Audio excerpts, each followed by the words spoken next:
I rank where the view is nothing less than phenomenal. For how I express and project from my abdominal. The only view better, both my daddy and my mama know. No living parents, my sons give me balance. My wife is my serenity, this mic is my identity. The world is foul enough, that's why I write without obscenities. Provoking danger with broken language and spoken anguish. Begging to get hurt, why would you ask to go through changes? Yes, Lord, life's a chessboard, master the angles. Control the tempo, be the one who holds the info. Acknowledge is just as deadly as machete swings. When spoken, the truth is as potent as that Medellin. While others swear the style is free, I just let it ring. Our time is undervalued, soldiers make us better kings. My family's on my shoulder, reaching after better things. Today I take the shot, for them I'd rather set the screen. My mama told me follow my dreams. My daddy told me get it by any means. Stand tall, make him bow to a king. But I've evolved, you can see the result. Look in my eyes when you speaking to God. Life and for those who be caught up in using what I was taught with the muse. I guess they call it proving I'm more than an artist. Penciling out my darkest while stenciling out a harvest. And storing what gets me from A to B, just like garages. Instrumental with collages. Envision what I've been drawing. Broadway to give you rhythm like the great Lena on. So bent on, found comfort in the storm. Find peace and on when you see them others perform. Organized chaos, I'll cast it like hey ya.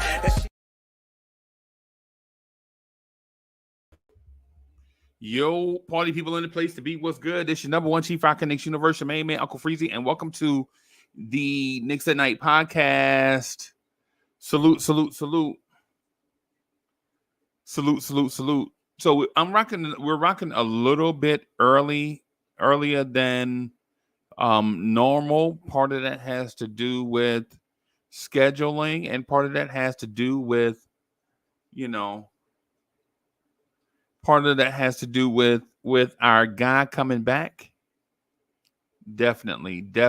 Part of that has to do with our guy Precious coming back. Yeah, man. Salute to I see Coach is in the building. Salute, Coach. Allah Wise is in the building. Salute. I'm trying to get into, I don't know why I'm locked out of X for some reason. Anybody else having an issue with X? Andios is in the building. Salute. Salute.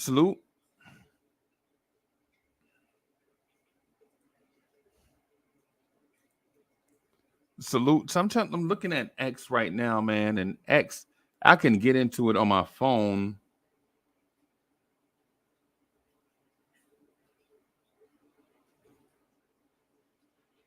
I can get into it on my phone, but for some reason I can't get into it on my computer, which is strange. Shout out to Elon Musk for making things difficult, I guess. Let me see here. All right. So we have, all right. Salute everybody coming through. Just real quick, man, gonna rock the spot for a little while.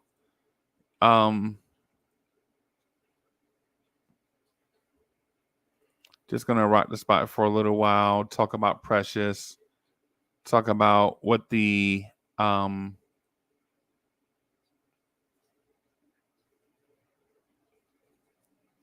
already have an account. Yeah. All right, sign. X is bothering me for some reason. I'm not for sure why X is bothering me. Maybe because I'm putting Democratic posts or liberal posts or independent posts on X. So Elon Musk may have blocked me. Billy Goat is in the building. Salute. Bronx Mel is in the building. Salute. Salute, man. Good to see y'all, man. Elon Musk, you better not be messing with me, bro.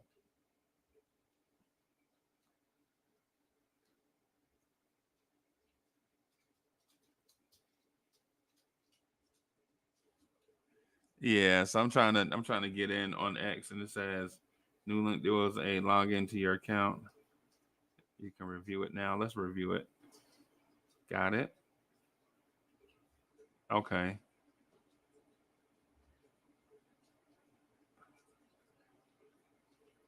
All right. Got it.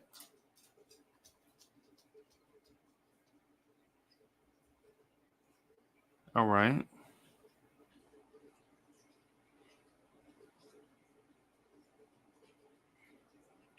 I had got it. And okay, nothing still on X.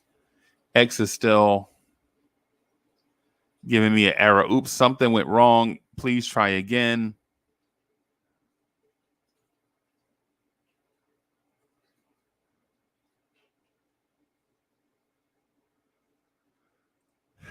I don't know. Maybe it's something going on. Coach says because you're already logged in on your phone. No, it's not that, man. I've been logged in on both for about 7 years, bro.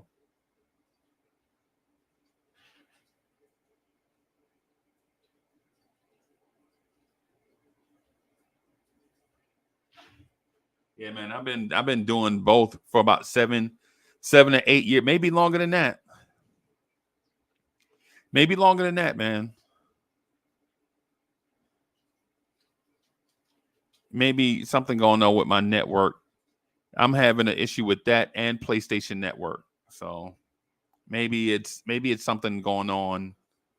Maybe it's something going on with me. I can't update the PS4 and the X has been weird.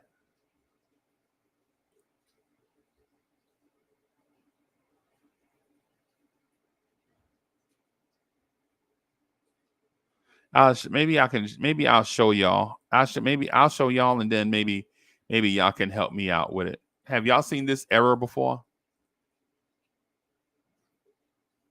Any of y'all seen this error before on X?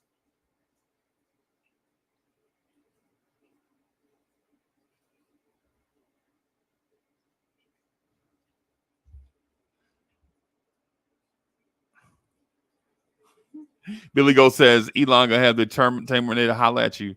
Hey man, well, hey, tell Terminator he better be ready because you know how we all have our strengths and weaknesses. So one of my major weaknesses is how to handle relationships. I'm bad at handling relationships, but I'm great at fighting. No, that's my So if the Terminator come, he better bring the T1000 and T2, right? Because I'm good at that. But if he want to talk, I'm bad at relationships, though, bro. That's the part that I can't handle. Yo. King Ruby said you need to upgrade to the PS5. That's what it is. Oh, so it's a conspiracy theory.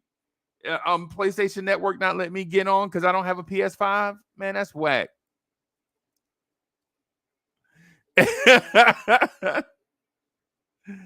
Mr. Freezy. Hey, man.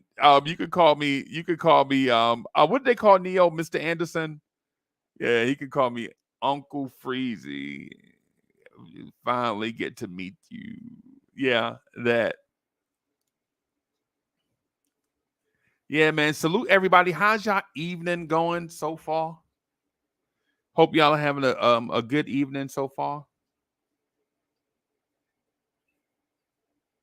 Coach says try Edge. Let me see if I have another. I think I may. Okay. Yeah, I'll try Edge, Microsoft Edge, to see if I can get in. Oh boy. All right. Edge is wilding already. Edge is already asking me to do stuff. Edge is already asking me to.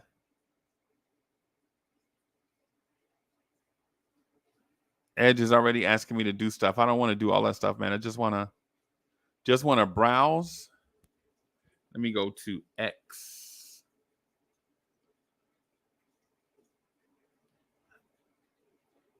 Okay.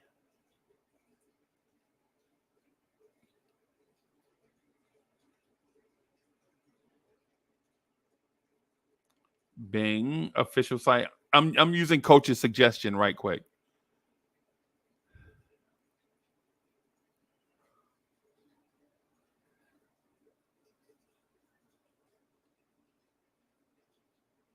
Okay, something's happening. I don't know what, Coach. What I do know is something's going on, and it's slow. My settings showed up. I don't want to do that. All right, let me close that. Yeah, coach, that's a lot, man. But yo, and what's up with the PS5 anyway? Is the PS5 a big deal?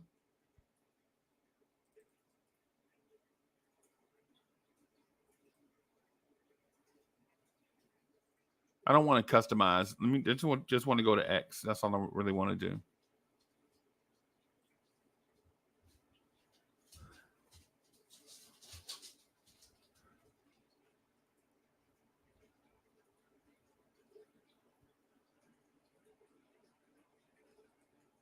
All right.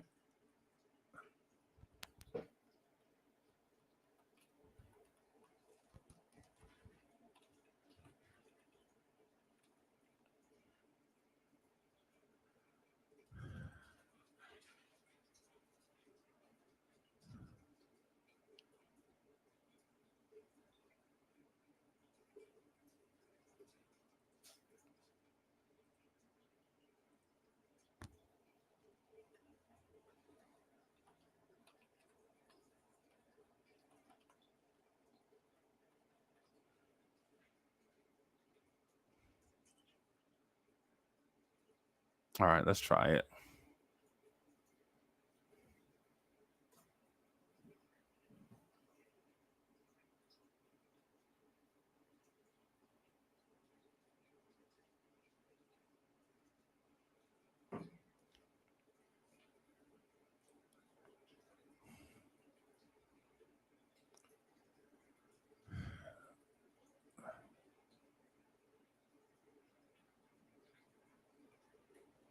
All right, a lot of stuff going on here.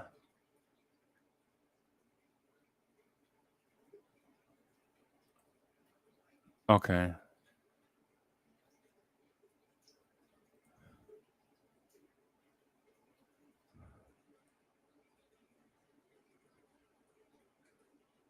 All right, so I got a lot of stuff going on here, man. Hold on. All of this just to get into X. Yeah, that's one of the things, man, going on with technology is things get more and more difficult. The more things are just getting more and more difficult.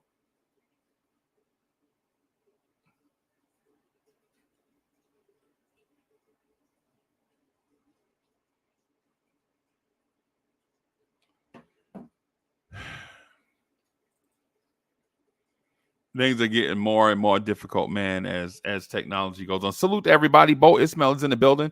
Son from Brooklyn, what's good, man? Coach says if you want to play 2K25 college football and Madden 25, it may be time to get trading credit on that PS4 at GameStop and get the PS5 or Xbox Series X. Man, I ain't been to a GameStop in forever, bro.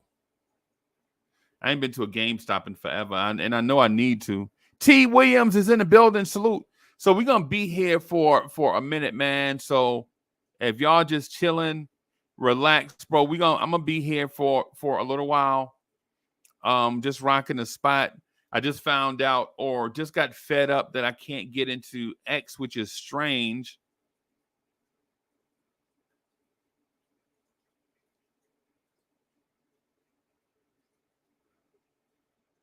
And so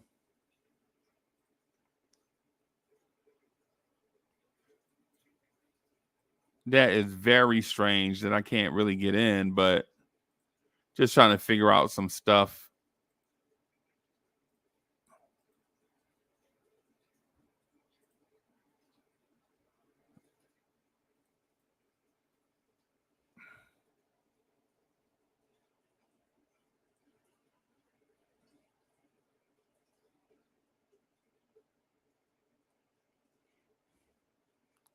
All right.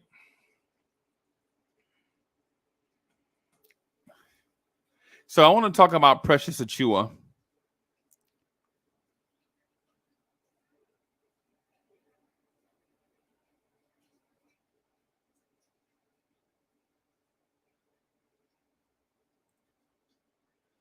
King Ruby says, order it online, tell people donate. What do you mean? I don't even know what that means, bro. I don't even understand. I don't even understand. Yeah, I don't want people to donate a PS5, bro.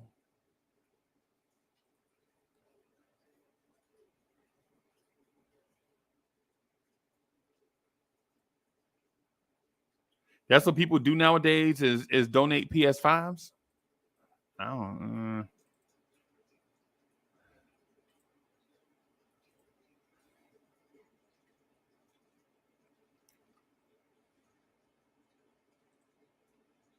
So I'm going through trying to log into X right now. So let me try it one more time.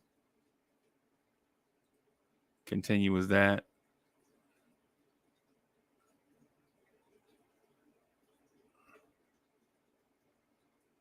All right. So I'm in on using Edge. Okay.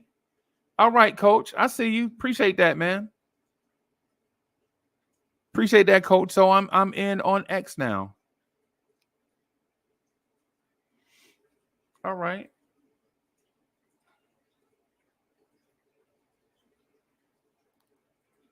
Appreciate that. Appreciate that, coach.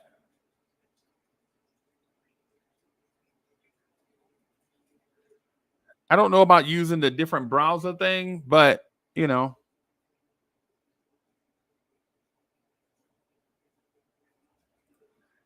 Yeah, coach. I did that already. I deleted my caching cookies on. I know, man. I as far as the browser stuff, I'm a pro with the browser stuff.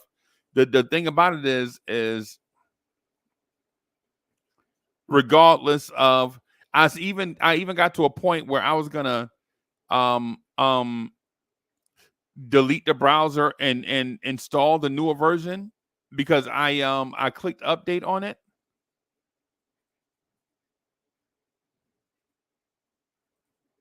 I clicked update on it and it was weird. It was weird. Mets is in the building. Let's sign Bruno Fernando. Bo Ismail is in here causing trouble already. Walking in the door, starting trouble. So I have to update our roster now. So I'm going to go to Sheets. Go to Knicks roster. Okay.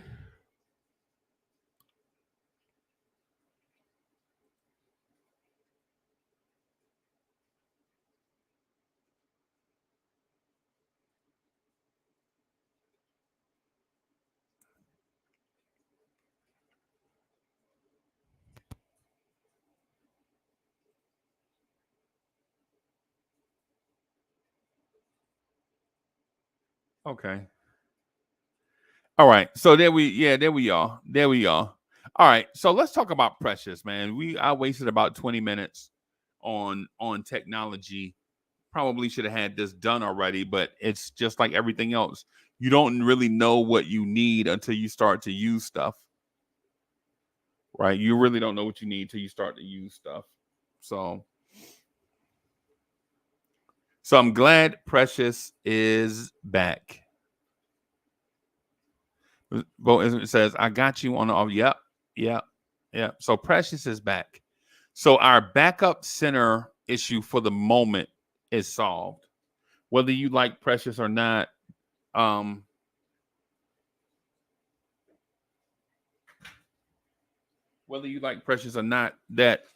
issue is solved.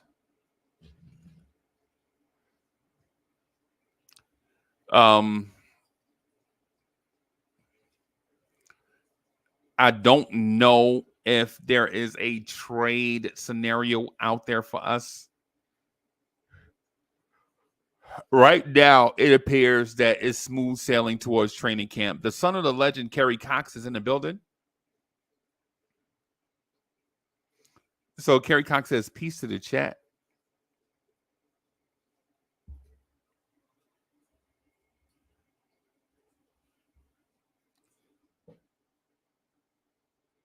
T. Williams is in the building. T. Williams said he don't really like 6'8" centers. Me either. The only thing is if you're gonna play small ball,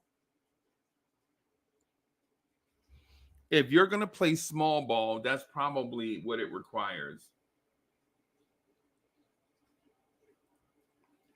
Coach says Precious is with waiving of no trade clause is project until December 15th deadline to see him back up. Fireworks on the team hook parties. Kapintsev is ready to back up. Then if both are true, then trade bait. Okay. Okay. Okay.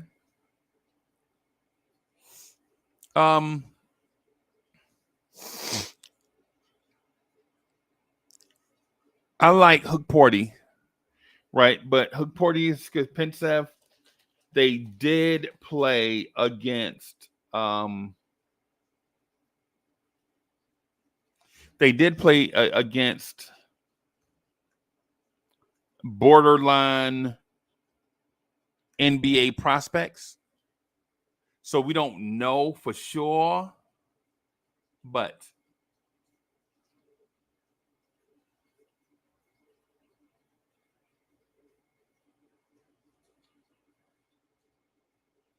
thought I saw Sherwin come in here. Yeah, salute to the businessman Sherwin in the building. Salute.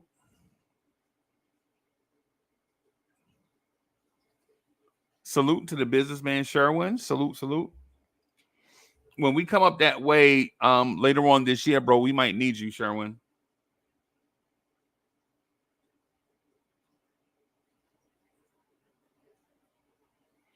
Yeah, we might need you when we come up that way.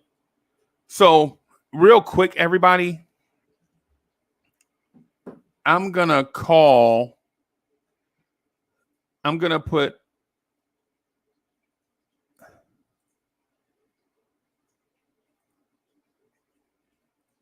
put a ring out to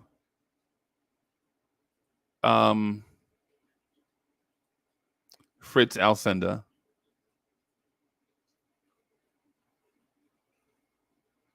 If I can do that. I'm wondering why it's not showing. It's not showing on desktop that I can do that.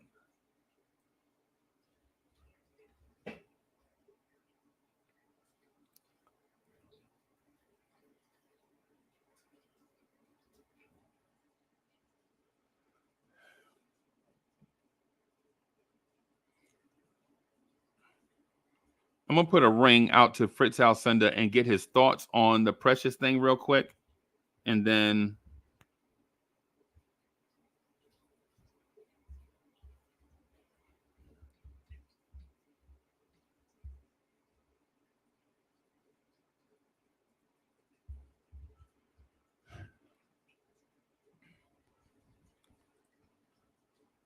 so I have a call into Fritz Alcindor just to get a vibe of what this means. And he may be busy, everybody, but I just want to ask Fritz his opinion, and then that way we can kind of use him as a reference. Yo. Hey, what's up? Hey man. Hey man, I'm sorry to bother you. I know it's late in the night or whatever. I'm doing this show right now, but I wanted to get your opinion. Is now a bad time? No, it's a good time. Okay. So I want to get your opinion on the Precious Achiuwa signing and what it means to the Knicks and the flexibility in the short term.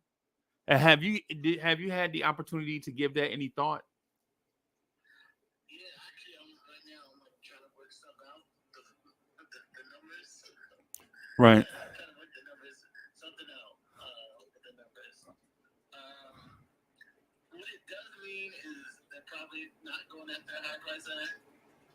Okay.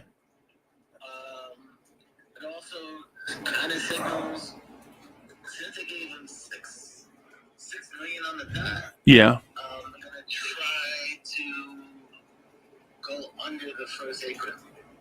Okay. They're trying to miss it completely. Okay. Like it's so close. It's like within $1 million.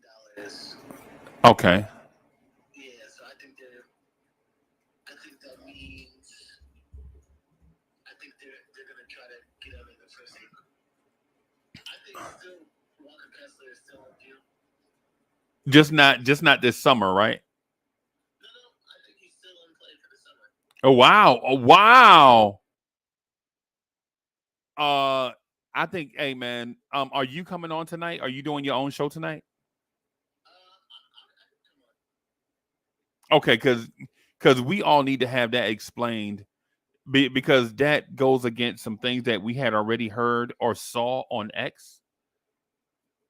And so for the bronze medal level calculator gymnast like myself, we are confused to what that means. But for the gold medalist type like y'all, understand, I'm confident that y'all already know all the ins and outs of it. Yeah, I'm trying to work some of it out. I'm trying to get actually a couple players that make sense in a certain slot. Okay. So I'm trying to like work through those numbers. But yeah, I'll be on. Okay. All right. You want me to send you a link or something? Are you good? Yeah, actually send me a link. Okay, I'll do that. All right. All right. So everybody, that was Fritz Alcindor, the of NBA Economy Show. I just spoke to him. He said that doesn't necessarily, for those that can hear, I apologize. For those that couldn't hear, I apologize. He was speaking to the cap flexibility this summer. And so I'm just going to send him the link so that he can jump on and explain some of this stuff. It's because, to be honest with you, the path is hard to follow, right? Because you know how you're told one thing and then then something else happens. And for those with the inability to adjust to what that means in terms of cap space and all of that stuff, people like myself, we kind of get lost in that. And so, I'm not afraid to admit that I'm not a capologist. I'm not. But what he said, though, basically what he's saying is he's in a place where the Knicks still have flexibility to make a move this summer. And what I had been hearing is the Knicks may not be. I have no idea. What I did know is based on previous CBAs, if you re-sign with your team on a 1-year deal, you can't be traded. That's the reason why we had to sit through the Elfrid Payton experiment in 2021.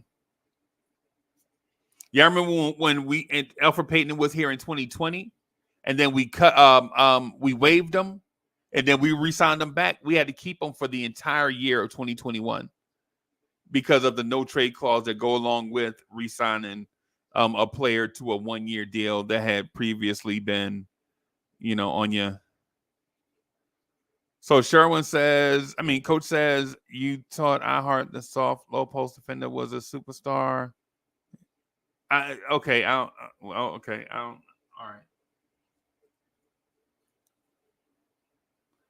So Kerry Cox says we got the 5.2 mid-level exception. Okay. And Son says Precious waived his no trade clause. Yeah, I saw that.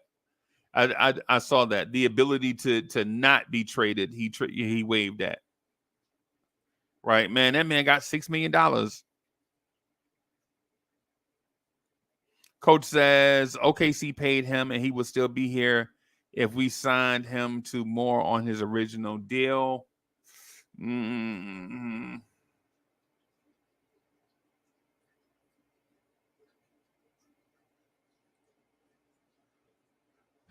Okay.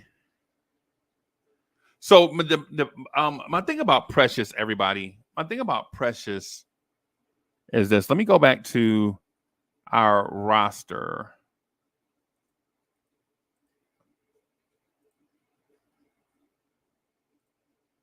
So Hartenstein is gone.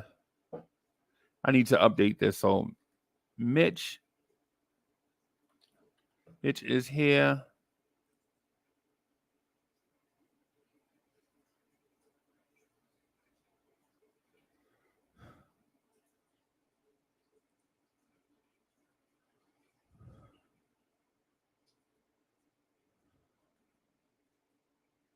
Let me rename this. I'm going to rename this. So Knicks.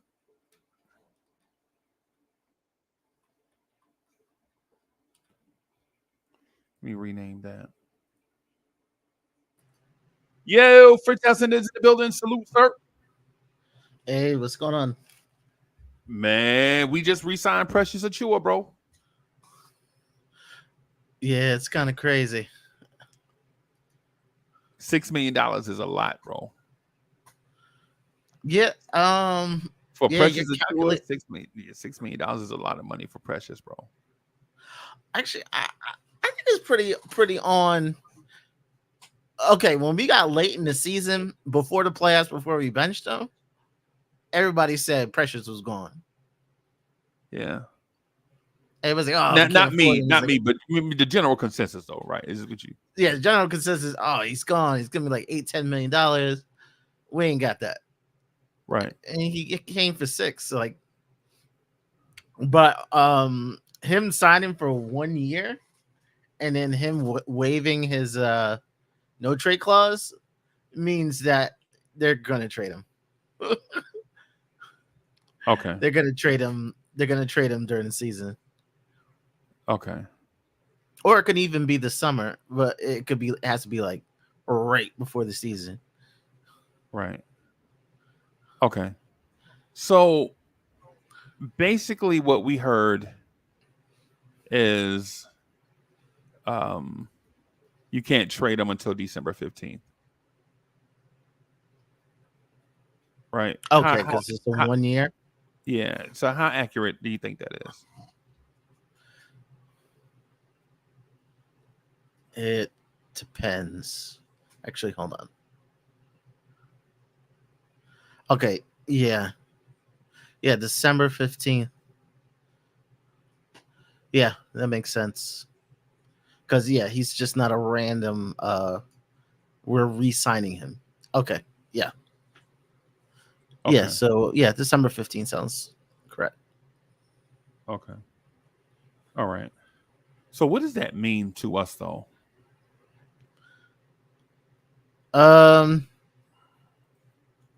Yeah, the Knicks want to trade him. Okay, the thing is, it doesn't make sense for us to keep him till the summer.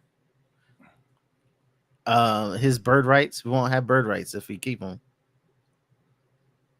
Okay. So if we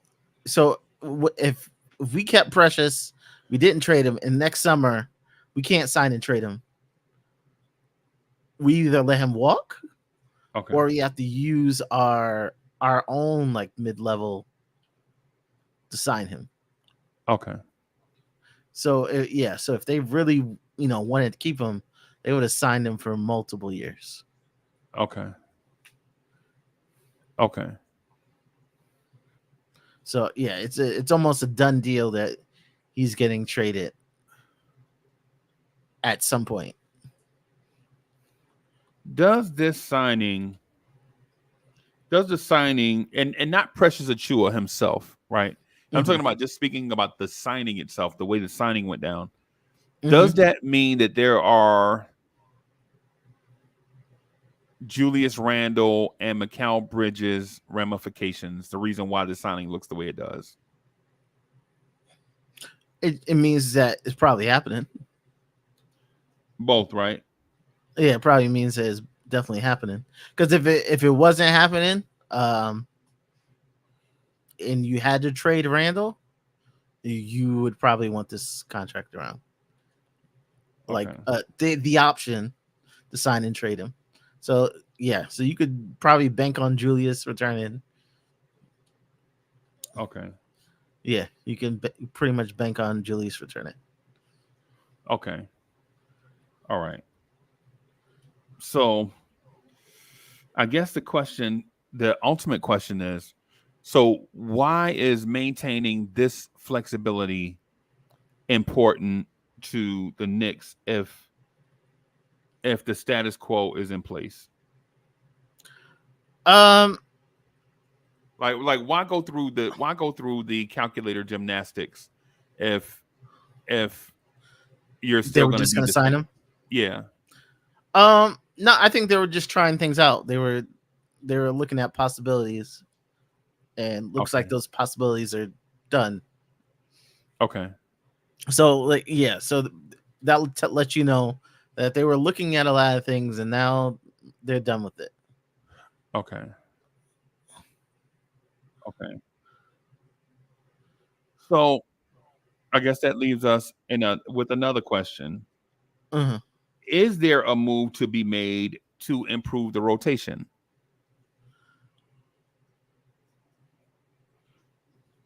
Okay, that's kind of what I was looking at. I think they're gonna.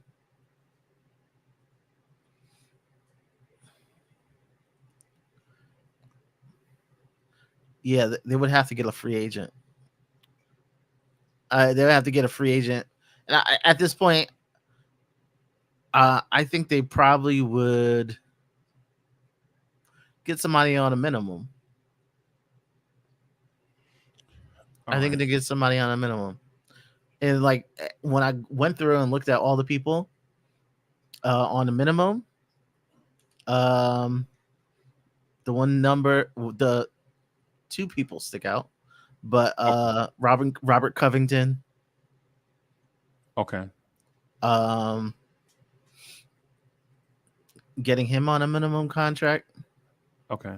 The other one is if they want to roll the dice on Kai Jones. Kai Jones re-signed with the Clippers on a non-guaranteed deal. They cut him They cut him again? yesterday. They cut him yesterday? Mhm. Okay. Okay. Hey, am I missing somebody on the roster? I have Kevin McCullough. he's not Kevin signed yet McCullough. though, right? He's not signed yet, and I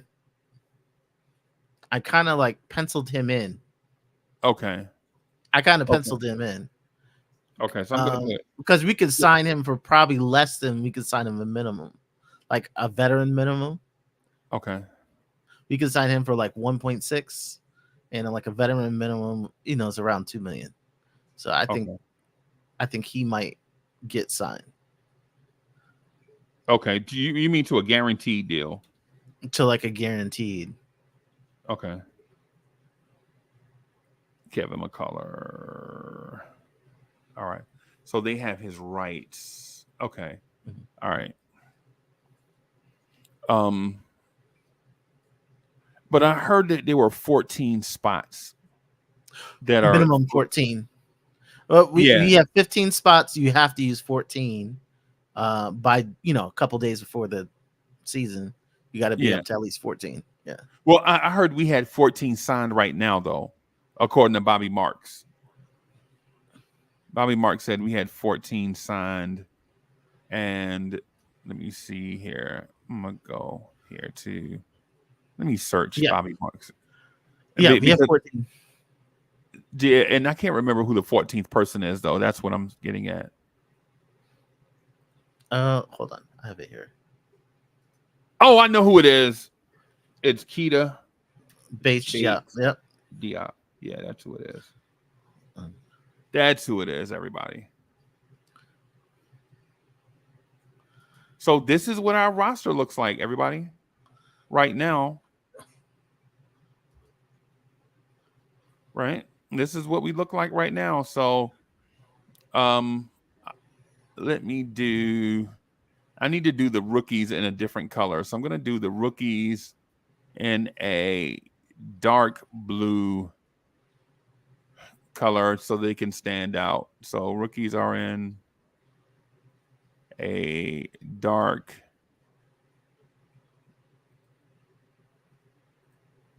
rookies in a dark blue. Rookies in a dark blue. All right. All right, so rookies are in the dark blue, just so that they can stand out. Okay. All right. And So if you sign a Robert Covington or a Kai Jones, do you really need to pull off a trade in season? no, when I see that they signed him for $6 million, just the way they did it, they have something picked out. There's something they are specifically gonna do at that time. It may be arranged already. Like it's something. There's something specifically they want to do at that time. Okay. Okay.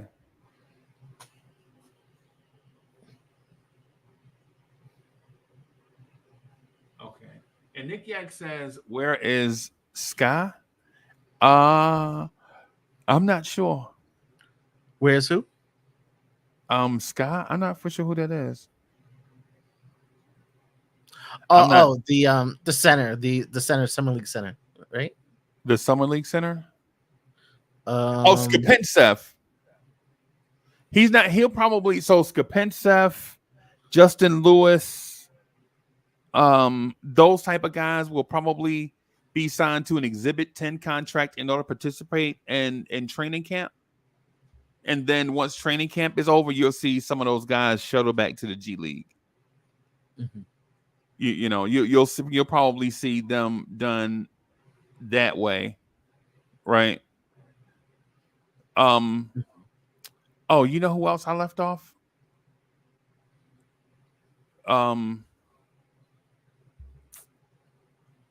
Jacob.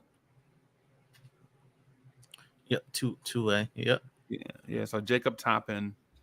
So Jacob Toppin is so these two are on. So when I looked at Bobby Marks's thing, he didn't have Jacob Toppin listed as a two-way. Is there something to that? Okay. Okay. He's signed as a two-way, but it doesn't count against the cap. So that's probably why he didn't write him in. So why doesn't it count though? I'm just interested. Because he's a two-way player. It doesn't count against like our cap situation. No. I mean, why doesn't? Yeah, I mean, not talking about the cap. I'm talking about roster spots. Oh yeah, it doesn't take a roster spot. So he's on a two. So it's an Exhibit 10. Oh no, it's a two-way, but a two-way is in a roster spot. Like for topping the play in New York, someone has to be injured. Yeah, no, I know. If we have 15, but it doesn't count against our spots. No, I know. I get the guaranteed roster spot thing. Right. Mm-hmm. I'm talking about the 3 reserved two-way spots. So if he should be in there. He should be in there. because if Huck Porty is on a two-way and Jacob Toppin is on a two-way, Bobby Marks lists us as having one two-way. One available. Because we have 3. We have 3 spots. So you're saying because so he listed his thing wrong because he had 14 guaranteed spots and 1 two-way. So if he had 14 guaranteed roster spots, then he lists 1 available. That means that's an error on him then, because he probably should have listed 14 roster spots and 2 two-ways, and then that'll let us know that we had 1 available. Yeah. Because in that case, he could have said 1 roster spot and 1 two-way. And then that way we would have known that we had 1 roster spot left and 1 two-way left. Mm-hmm. Yeah.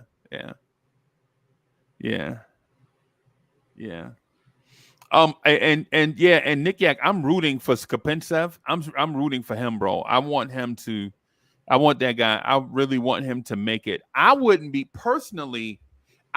mad if he got the guaranteed roster spot.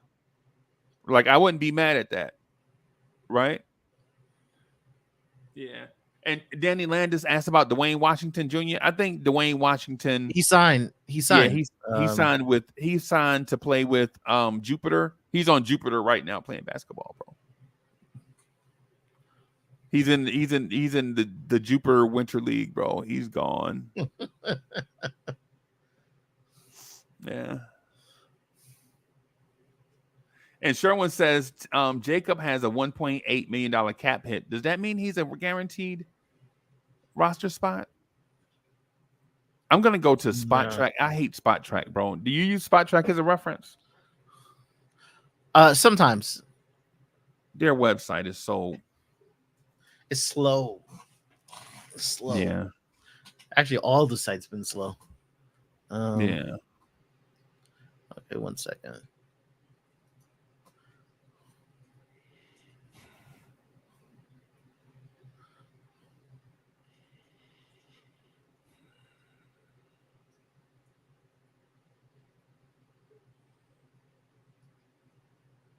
So the Knicks are 20th in cap, whatever, according to.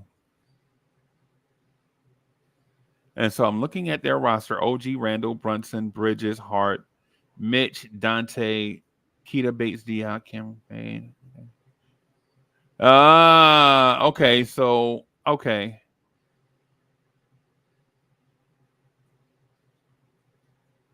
So Ariel Hugporty is the only one listed as a two-way. Jacob Toppin is not listed. Okay, maybe they didn't do it. Yeah, maybe they didn't do it. Yeah. Maybe it wasn't reported. They still have. I'm sorry. No, because I thought I saw a report that he got a two-way, but maybe he got something else.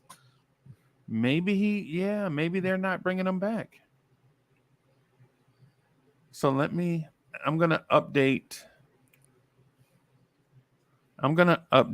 this. Let me see. According to Spot Track,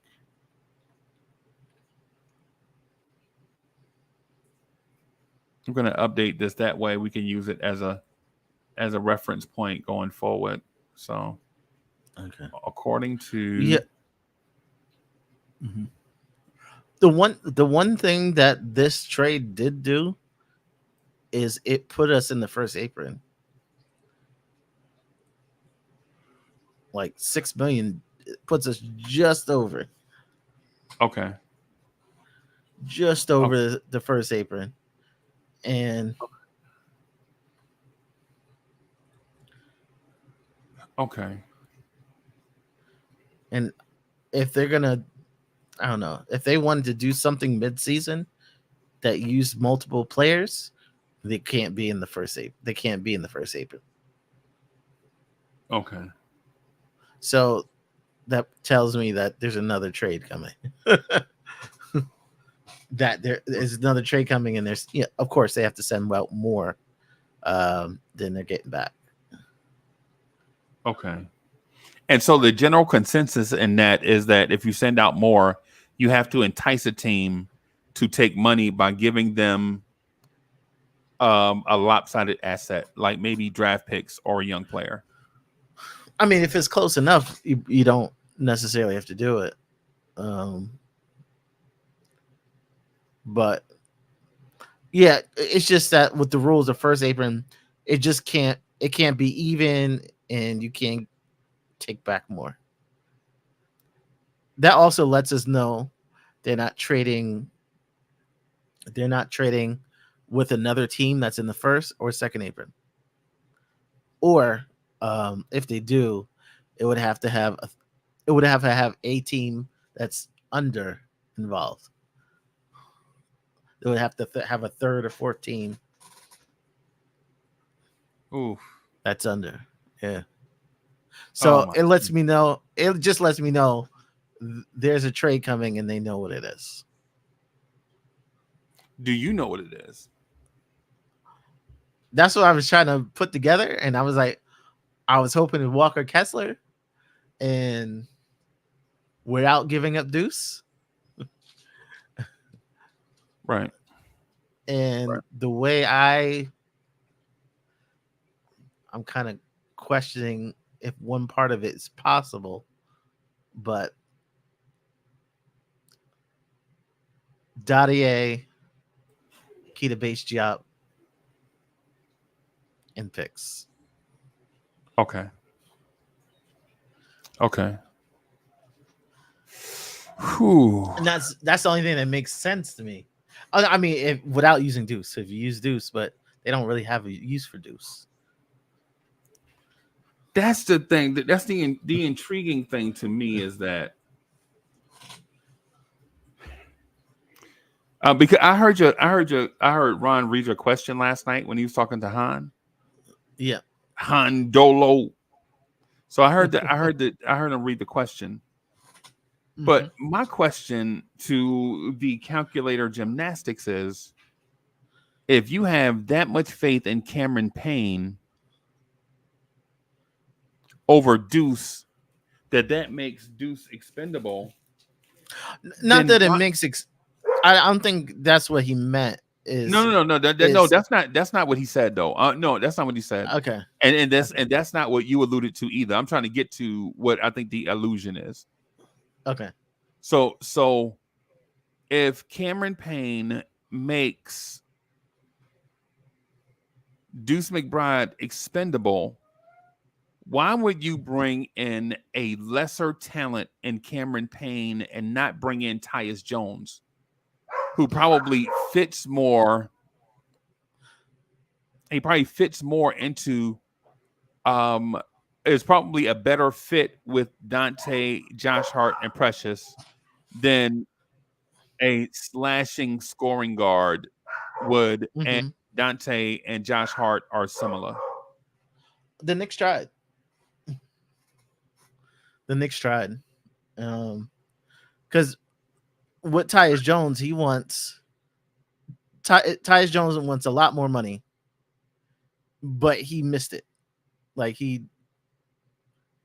I guess at first that nobody was offering enough money, so he waited too long. So he kind of missed his boat. And then so now he said, okay, I got to sign for 1 year.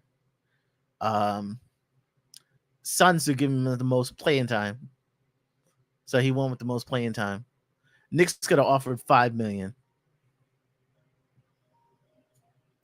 Knicks could have offered $5 million. Okay. But that wasn't, for him, it's not the $5 million. He said, I'm trying to get 15 next year. I'm not. Right. Yeah. Right. And so that's the question that I had. Right. Because if you're a Tyus Jones and you want to prove to people around the NBA that you're a franchise level point guard, in my opinion, the Knicks situation is the best situation, even better than Phoenix. And here's Phoenix here's start. Well, but see, but that's the thing. More minutes doesn't mean more impact, right? Like being a starter on a team with 3 dominant ball handlers means nothing, right? Because basically he's going to bring the ball up the floor and get out of the way of Bradley Beal, Devin Booker, and Kevin Durant. They're not going to listen to him. He's a fringe starter looking for a payday. And all 3 of those dudes are borderline Hall of Fame caliber guys. All 3 of them. Whether we like Bradley Beal or not and how his career went, Bradley Beal is a borderline Hall of Famer.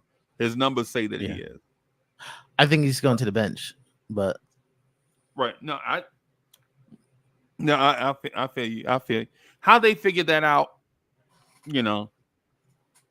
but I think how Tyus Jones gets to be a franchise point guard, if he had signed with the Knicks,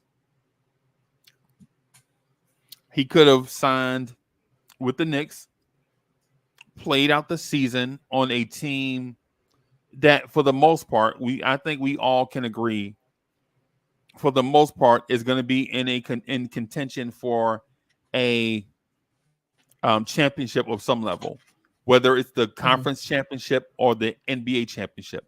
Definitely for the in-season championship, right? He's going to be in contention to be on the highest stage, right? Because for the most part, Nobody cares about what goes on in Phoenix, Arizona. They don't have their own TV deal, right? They're not a top 5 team in their conference. They have a brand new coach.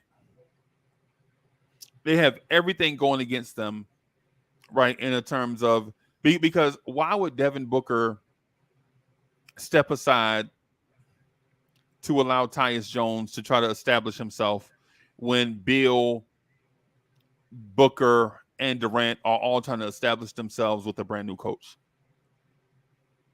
Mm-hmm. In New York, Yeah. he wouldn't have to establish himself.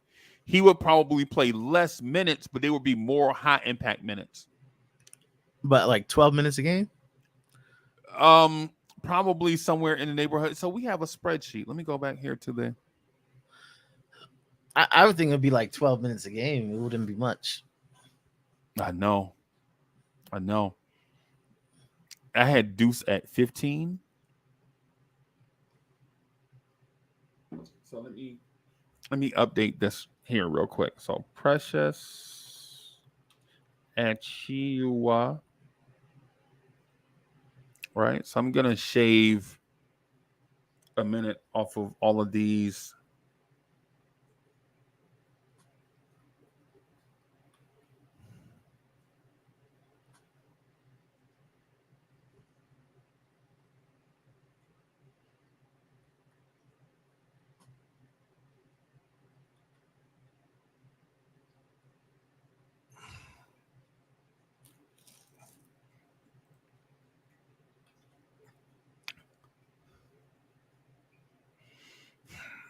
And the reason why I have Precious at 24 is because Mitch is at 24. So, and so that -5 minutes. So if you added Tyus Jones right here, he'd be getting the Deuce minutes at about 14 minutes a game. And I'm leaving the -5 is acceptable to me because on some nights, some guys are going to play more minutes than others. So that's an acceptable margin of error for me in terms of, minutes distribution. So Tyus Jones coming in playing about 14 minutes a night, I think is impactful. Yeah. Yeah, the Knicks definitely tried. Like the Knicks definitely reached out.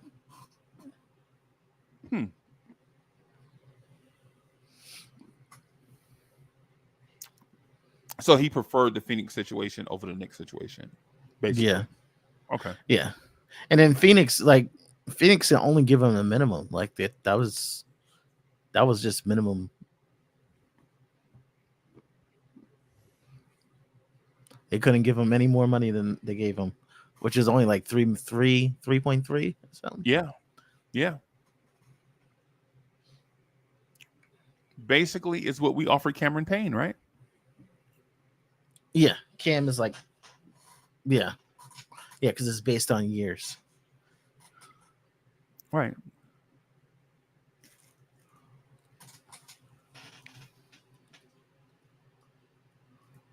So that makes me think the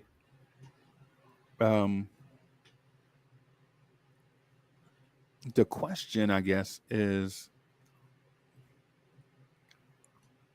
if this is the situation, so what are the Knicks looking to do? Where is the area improvement then? Yeah, they still need to get a center. Okay. That's why I still put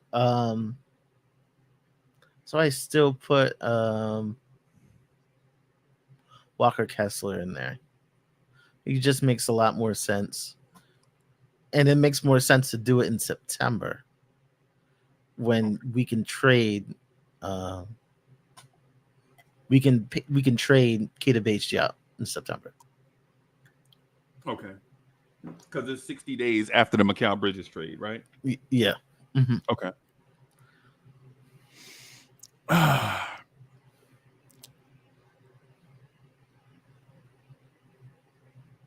And since we're currently in the first apron, we can't we can't trade multiple players at the same time, Right. except if we were with the Jazz, if we try to do a trade with the Jazz, what we do is split the trade in half,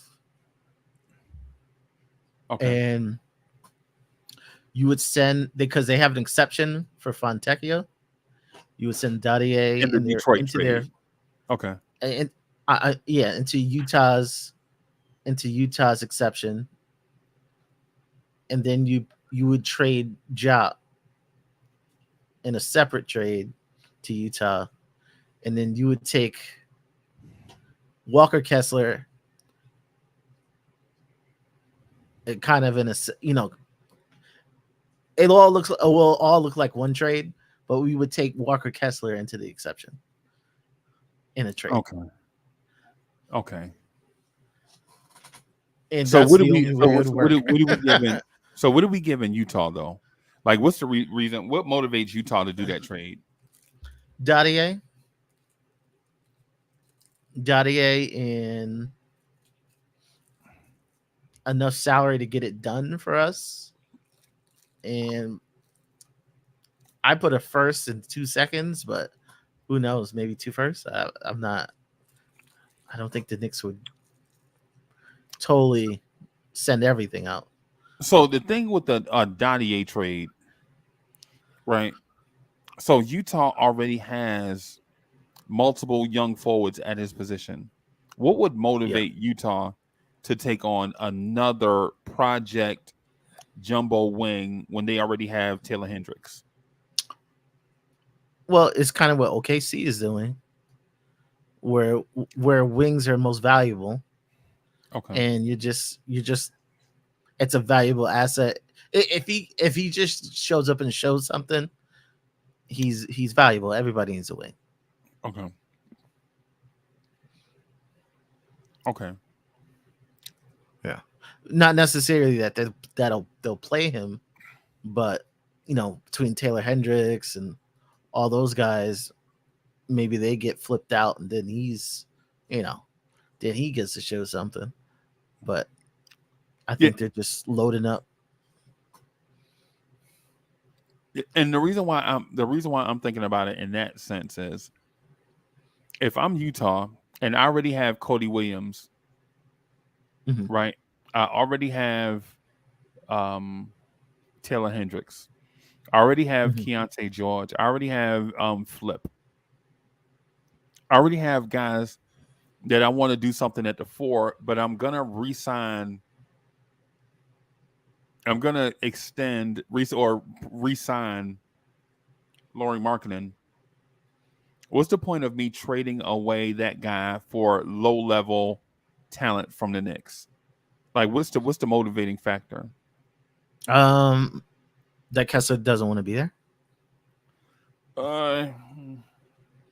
Kessler doesn't want to be there.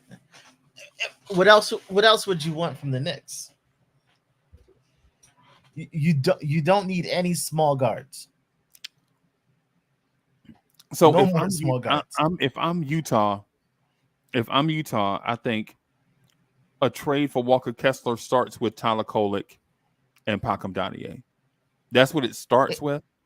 It could. And could. I'm asking people would be upset. I'm asking you for Huck Porty as a sweetener, and then I'm still asking you for a bunch of second-round picks.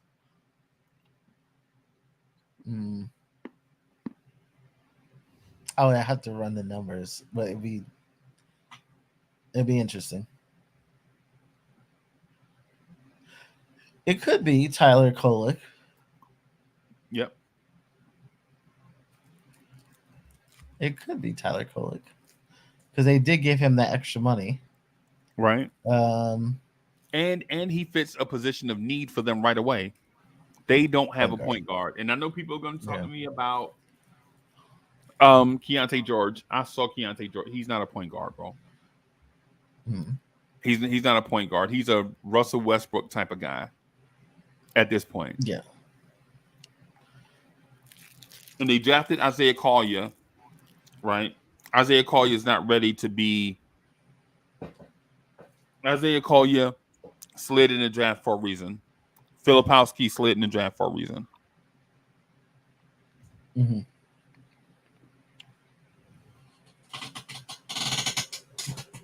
Okay. Let me look at his contract because we signed him for like 2.4.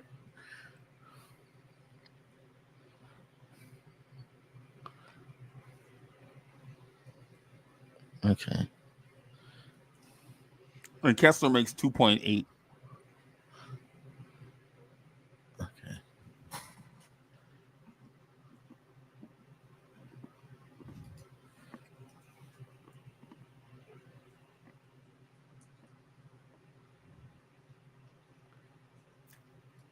Okay. It would make sense if it was Kolek and Keita Bates. Okay. That would actually make more sense than what I have with Dadier.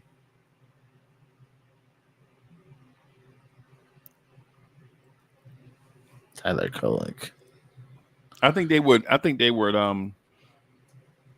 ask for Dadier just as a sweetener because of his first year, the first year of that contract being 9 point something, like 9,980,000, whatever it is. Mm-hmm.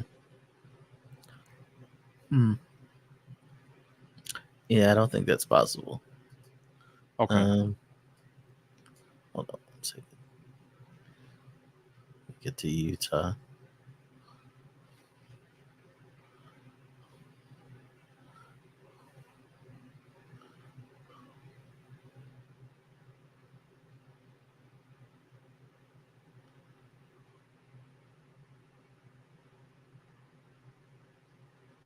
Actually, it is possible. Yeah, because they still have their mid level. Yeah. Yeah, they still have their mid level, so it's possible. Yeah. I don't think the Knicks. The PR nightmare on that one. Well, the thing about it is first I don't know if the Knicks are interested in doing all of that. I understand that the calculator gymnastics is fun. I don't think the Knicks want to go that far just for Walker Kessler. Yeah. Because I think if they did, I think they would have had a trade done by draft night. Right when the Knicks had two first round picks, I think the Knicks could have easily just flipped those two for Walker Kessler, and we'd have been done already. Right? I think they kind of overestimated. I think kind of overestimated his market. Oh, you mean he's just a backup big, and we can steal him on the low? Is what they were No, thinking? no. I think Utah did. I think Utah was like, oh, everybody want him, and then I just don't think. I don't think everybody's willing to pay what they're asking. Oh, so you mean the classic Utah conundrum, overvalue all of their assets? Yeah, yeah. Because I think right now everybody's trying to go after. Everybody's marketing, right?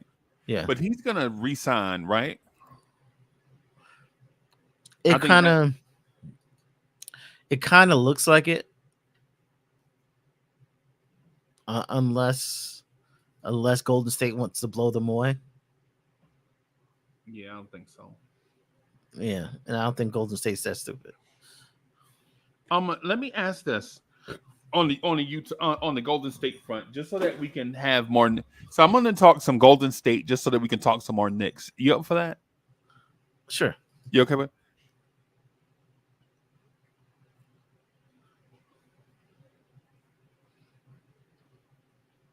Does Golden State have a poor front office? No. Okay. No, I think they're just trying to. They're trying to hold it together for Steph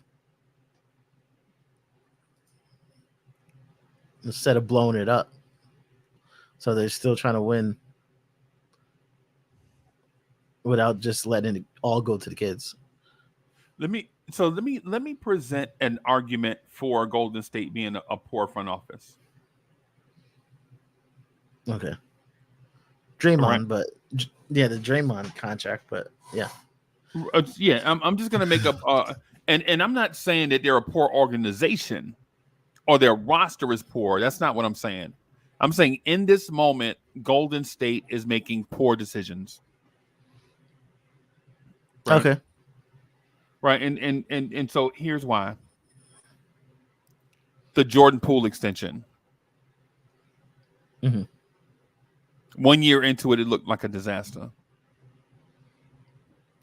The Andrew Wiggins extension. 1 year into it, or 2 years now into it, it looks like a disaster. Right? Well, The they didn't Draymond- know he was gonna have a. They didn't know he was gonna have a breakdown. Well, They they know he should was- have. They should have. They have to be held to an account. Right? Because they made that decision and then the decision backfired. I mean, who do you blame for it? You can't blame the players, right? Well, he did pull his weight in that finals, Right. but I think, I don't think they saw that. I know they saw he was kind of struggling. They thought he was just gonna bounce back. Yeah. Yeah. Yeah. Yeah. And his personal issues and stuff like that. That's what's messing with him now. Yeah. Yeah. And I'm not saying I think he'll bounce back, but right now, though, you can't go back. You can't go by that. You have to go by what you've seen from Andrew Wiggins the last couple of seasons, right? Mm-hmm. So the Wiggins extension was bad. The Draymond extension was bad. The Jordan Poole extension was bad, right? Mm-hmm. And then when you couple that with an inability to acquire a talent to prolong Steph Curry's, because he's not in his prime anymore. He's not the best player in the NBA anymore, right? Steph is probably a top 20 player right now, but we say top 10 because of how we feel about him emotionally. But right now, he's not a top 10 player. Like for instance, I would say Jalen Brunson is equal to or better than Steph Curry going into this season. Right. Okay. Yep. And it's not a knock on Steph Curry's outstanding NBA career. That's not a knock, but Father Time is undefeated. We all know that. Yep. Right. Right. It's like me saying Anthony Edwards is equal to or better than Kevin Durant. Right. It's no knock on Kevin Durant's Hall of Fame career. It's just Father Time is undefeated. Right. So my thing is with Golden State, I think they've made a bunch of mistakes, right? Drafting James Wiseman at 2 was a huge mistake. And I'm not advocating for Mitch, right? But on draft night, we sat right here and we heard the rumors of Mitchell Robinson and the number 8 pick for the number 2 pick, right? Yeah. We heard that. That was a rumor. That was a real life thing, right? When we thought at 2 the Knicks would take LaMelo. That was what we thought was the thing, either LaMelo or James Wiseman. Mm-hmm. We thought that was a real thing, right? They didn't do that deal. They took Wiseman. Wiseman wound up being a bust at 2. They took Moses Moody to be the eventual Klay Thompson replacement. Moses Moody is a bust. They took Jonathan Kuminga and didn't develop him, and now both sides are looking like, you see how Steve Kerr looks in the Olympics, out of sorts in the Olympics, right? Maybe Steph Curry was carrying Steve Kerr the entire time and we didn't know it. Maybe, we don't know. Well, right? he kept Kuminga on that bench, and everybody was like playing. I know. Even that, like, people were getting mad at me. It's like, why you like Kuminga so much? It's like, you gotta watch him. You gotta watch him. Yeah. Yeah. You see what I mean? So if you were Golden State trying to preserve Steph Curry's career, why were you using those draft picks to draft young guys when you could have used those draft picks to bring in Paul George, who at the time was 30? Or you could have brought in Bradley Beal, who at the time was 29-ish. You could have brought in a number of guys who are at that 35 age window right now that were probably a year younger than Steph. You could have did it at that time, right? They knew that this day was coming where Draymond couldn't get paid like this, and right.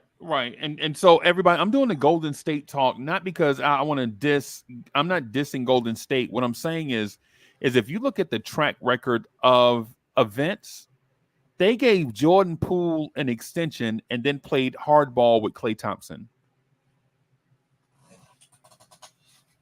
That's why he's upset.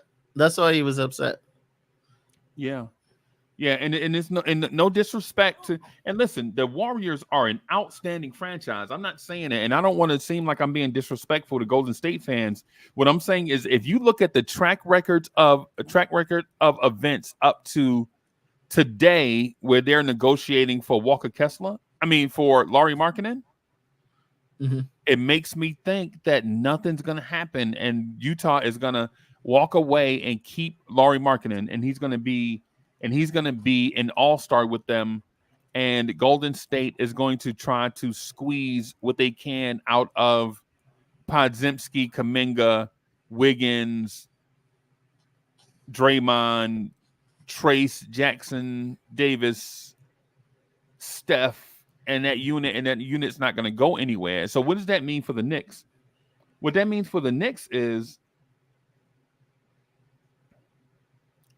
all that does for the Knicks is make Walker Kessler less and less available to the Knicks, because we were under the impression that once the Lauri Markkanen thing solves itself, we could negotiate with Utah man to man, so to speak, mano a mano, so to speak, and not be included in the three-way trade, not have to go get them from Golden State in January or whatever. Right? That was all summer. That's what I thought. Right? That the mere fact that once this Lauri Markkanen thing is over, the Knicks could just go get Walker Kessler and offer them something fair and then overpay slightly, get them here, and then forget about the overpay in a couple of months. All it would take is for one Walker Kessler block shot, and we would forget about a slight overpay.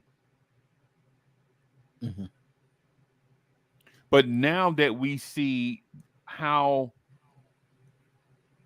Golden State has been operating under the last couple of years with Bob Myers and the first couple of years with Mike Dunleavy, we see that maybe they're not the Wizards of Oz, so to speak. Maybe it was just Steph Curry covering up all their flaws. Right? Maybe it was Steph Curry covering up all their flaws, and now that Steph Curry can't cover up all their flaws anymore, now it's,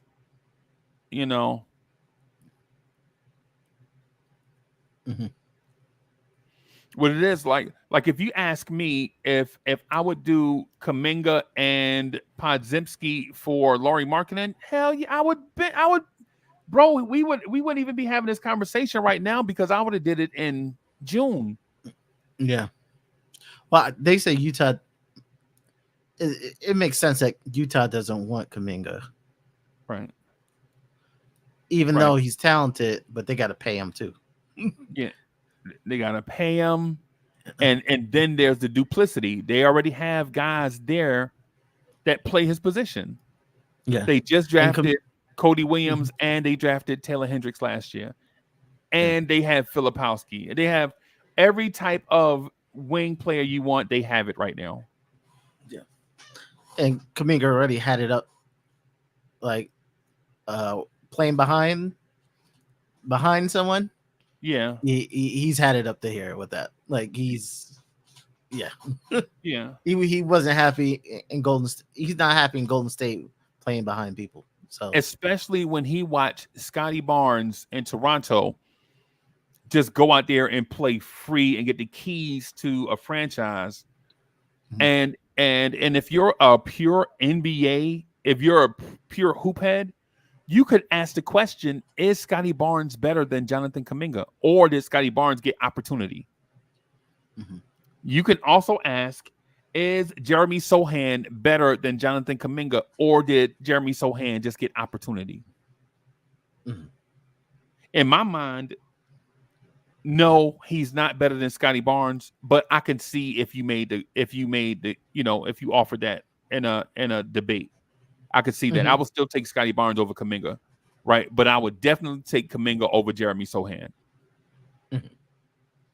Yeah, and this is his last chance to make an impression before he could get extended this summer, but this is his last chance to make an impression before he gets paid. So like, right, he wants that green light. He wants that. You ain't gonna make $36 million if you don't get played there. Right. And then here's the thing. Here's the ultimate thing, right?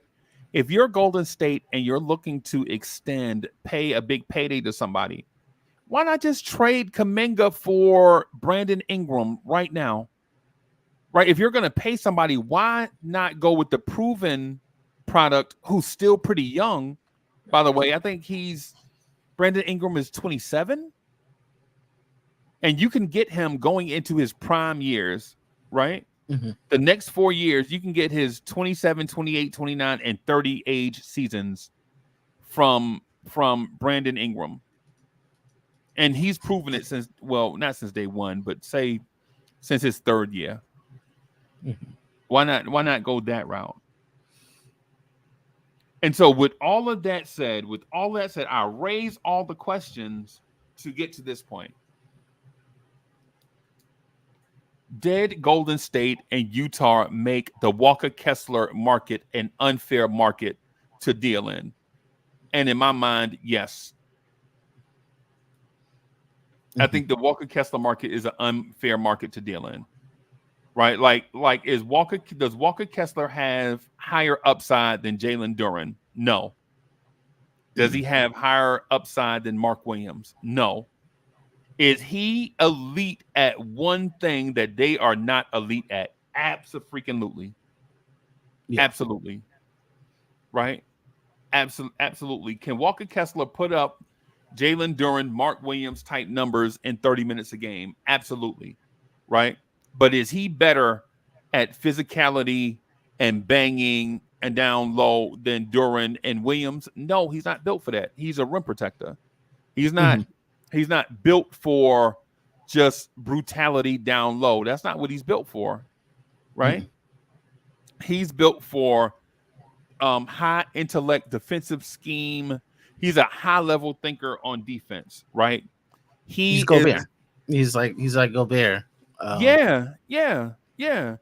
Him to defense is like what SGA is to offense, right? In my mind, defensively, I think he can have. I honestly think Walker Kessler is going to be a top 3 NBA defender for the next 10 seasons, and that's a crazy thing to say, knowing that Victor Wembanyama is in the league and Rudy Gobert is still a high level defender.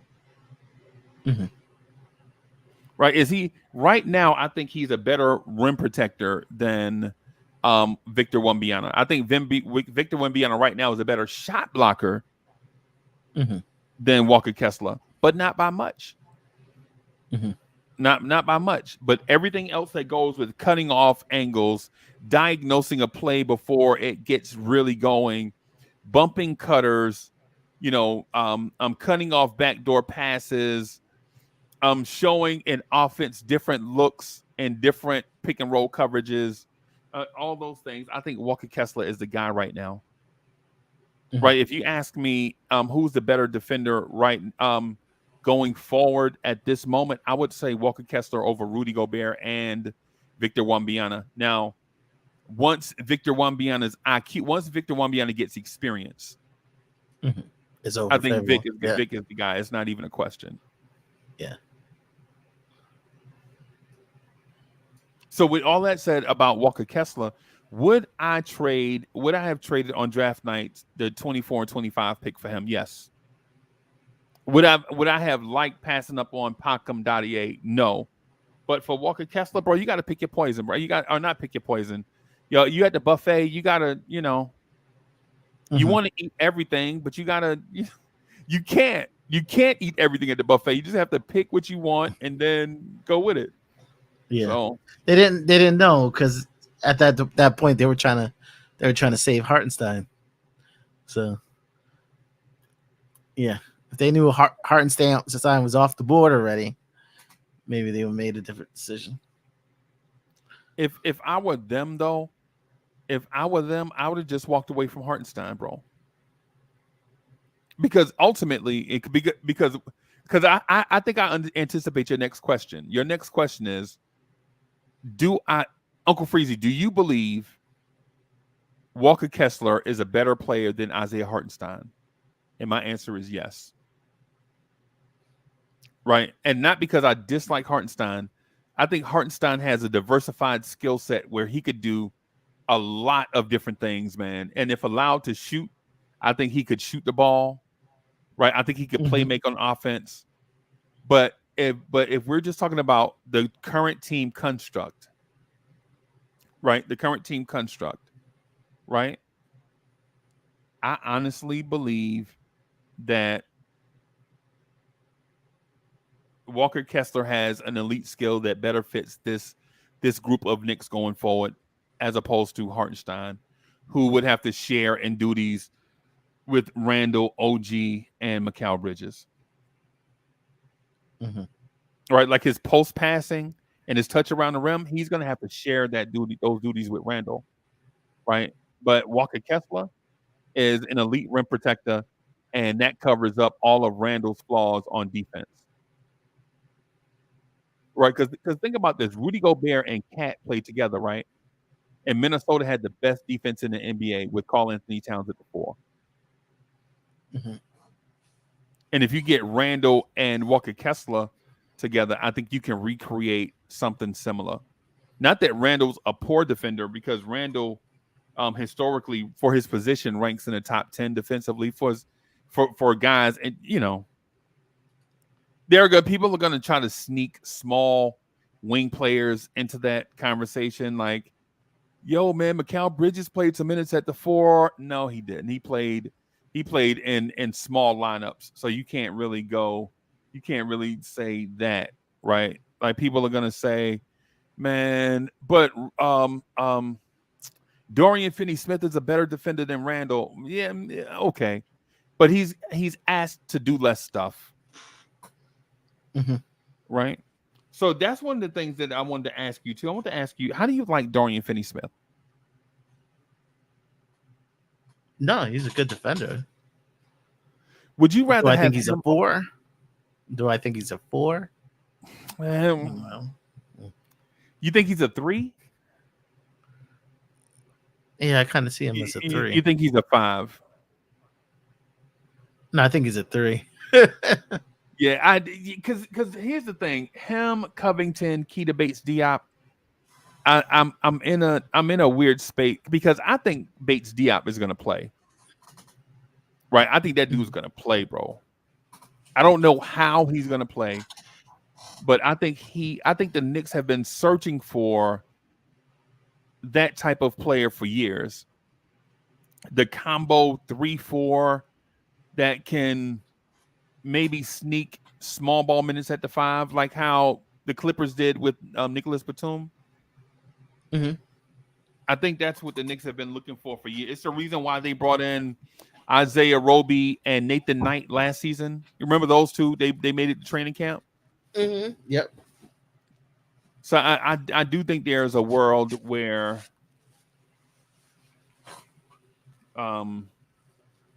he's going to play. For his career, he's a 16-minute per game player. Whatever team he goes to, he's going to be that. Right? And he's going to do the stuff that we want Precious to do.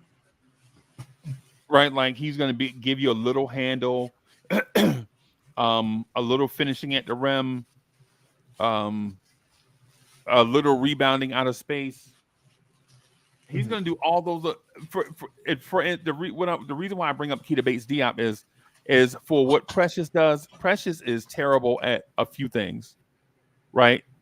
Thing number one is finishing at the rim. Terrible. Terrible. For a 6'8" athlete, and I love Precious, bro. Man, listen, I'm not knocking Precious, but if we're just talking about critiques, like I love Precious Achiuwa. That made me excited when we re-signed Precious.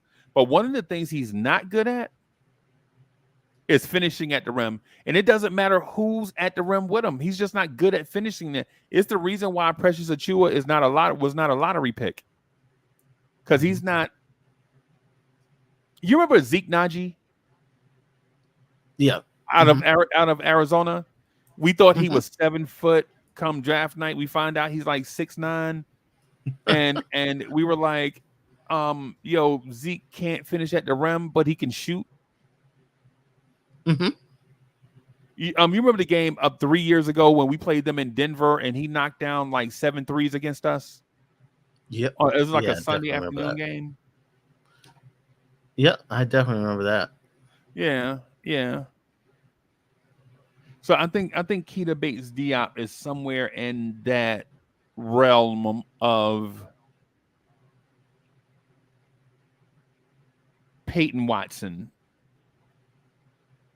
the guy from the Nuggets. Mm-hmm. And so I know he's gonna play. I know it's a long season. It's 82 games. I know Bates-Diop is and I keep saying Diop like he's Nigerian, right? Fritz, you Nigerian? No, I'm Haitian.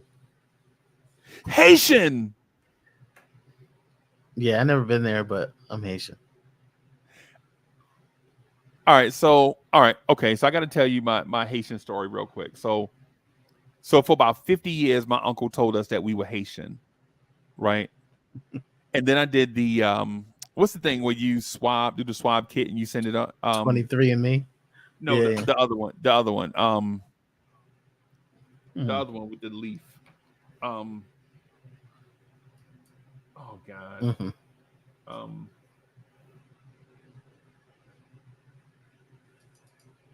Ancestry. Ancestry, yeah. So Ancestry.com. So I did that, and come to find out, I'm 50% or like 60% Nigerian with no West Indian showing up on the map or whatever. Right. Mm-hmm. And so I was upset by that because I don't know if you know this or not, but there's a large Jamaican contingent amongst us, like first and second gen Jamaicans. And so while I'm not Jamaican, I was told that I was Haitian. And how they relate to each other. People are like, hey, being Jamaican is not Haitian, and being Haitian is not Jamaican, and whatever. And I know that. I get that. But the Caribbean ties, like I'm married to a woman from the Bahamas. Right. So I was like telling, you got Bahamas and Haiti in the house, and blah. And come to find out, I do the ancestry kit, and come to find out, bro, I'm Nigerian. And I tell my family that. They're like, hey, man, you know that thing is BS, bro. That thing ain't, we from Haiti. So there's that part of it. So when you say Haitian, I understand you're probably in touch with your Haitian roots, and my Haitian roots are imaginary. Not really. No, I mean, my grandmother and my aunt, but they're not. They're American. My grandmother, she lived in Haiti. Like, you know what I mean? Right. But like, and my dad lived in Haiti when he was a kid. Okay. Oh yeah, up until he was like 20 something like Okay. Yeah. Okay. So I claimed Haiti. I didn't know. I thought we were Haitian. You listen to your drunk uncle at the cookouts and stuff, and see he say Haiti, and then come to find out. Mm-hmm. And so and then somebody in the chat told me that you can be from there, but it may not show because it'll show your original roots. Yeah, Right. it's It like won't. more origins, and Yeah, it'll show origins. It won't show where people migrated to and all of that stuff. So yeah, so there's that part of it. So salute to Haiti. Tucson, 1805 and all that, man. Salute Haiti. So yeah, but getting back to our topic though.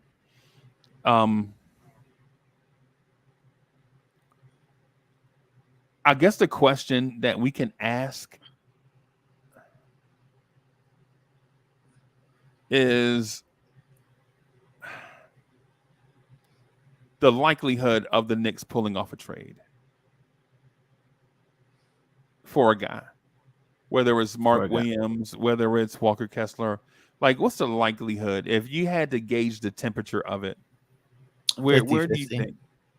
You think it's? I think it's probably 50-50. Wow. So you think it's likely, possible? Yeah, I think it's 50-50.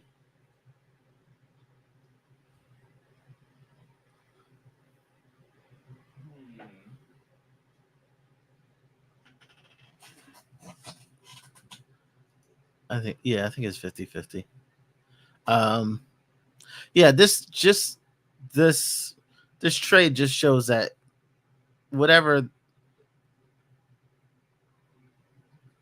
they've either moved on, from whatever they were holding out for, or they locked in whatever they were moving. Yeah. I think we'll see. Yeah. It just says that a decision has been made. They're not looking around anymore. So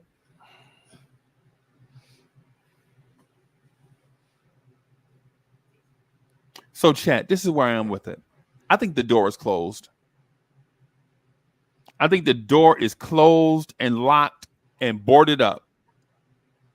I think this group that you're seeing right now is the group that's gonna march past the February NBA trade deadline. This group with Mitch and Randall and Precious and I think the surprise move is I think they're gonna add Skapentsev in that final spot. Instead of bringing in another jumbo wing like Robert Covington, which I wouldn't mind them doing, right? Like if they didn't announce tonight that they signed Robert Covington, I wouldn't mind it because he's another elite level defender. Now, is he the Robert Covington of 8 years ago? No, nobody is themselves of 18 years ago. I mean, of 8 years ago. Right? So Robert Covington is, I think he'll be 35, 34, 35? 33. I think he's 33. 33, okay.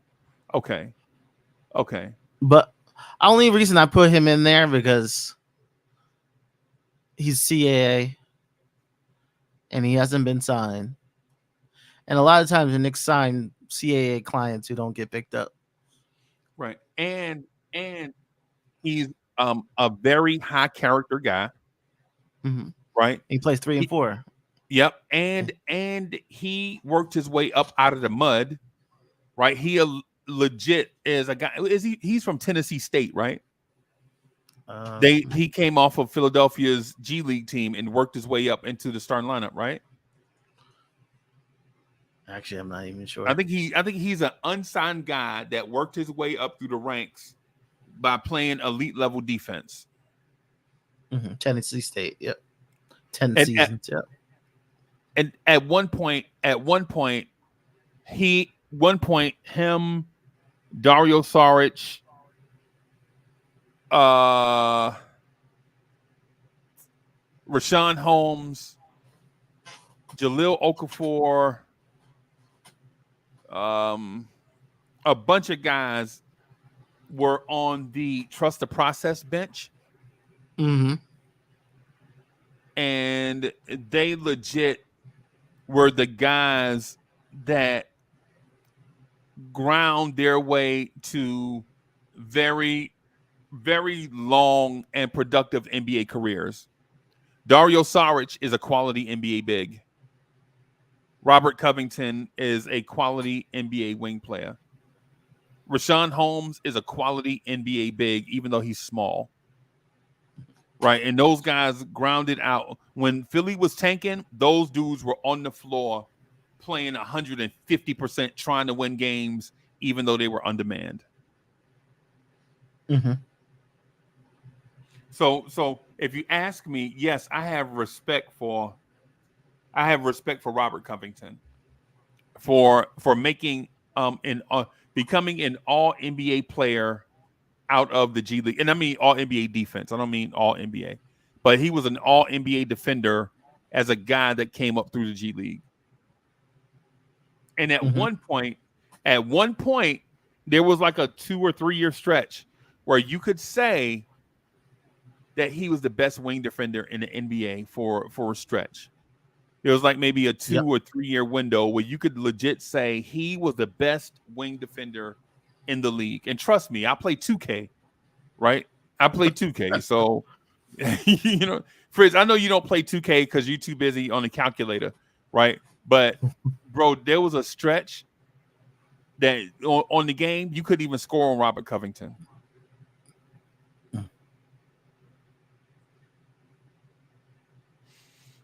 Yeah.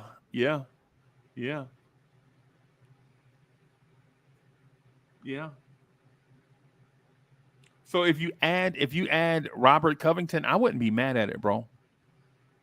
Would you prefer him or Kai Jones though? You know what? I didn't watch. I'm not even sure. Was Kai Jones in summer league? I'm not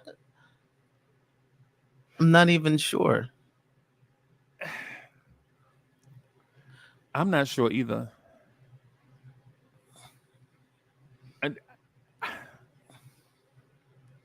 So draft night. I'm sorry. Mm-hmm. Yeah, bro. Yeah, like yeah. So maybe not signing, a player now, but yeah, I'm not sure what they want to do. Just looking around the league, Covington is like a guy I could see them signing.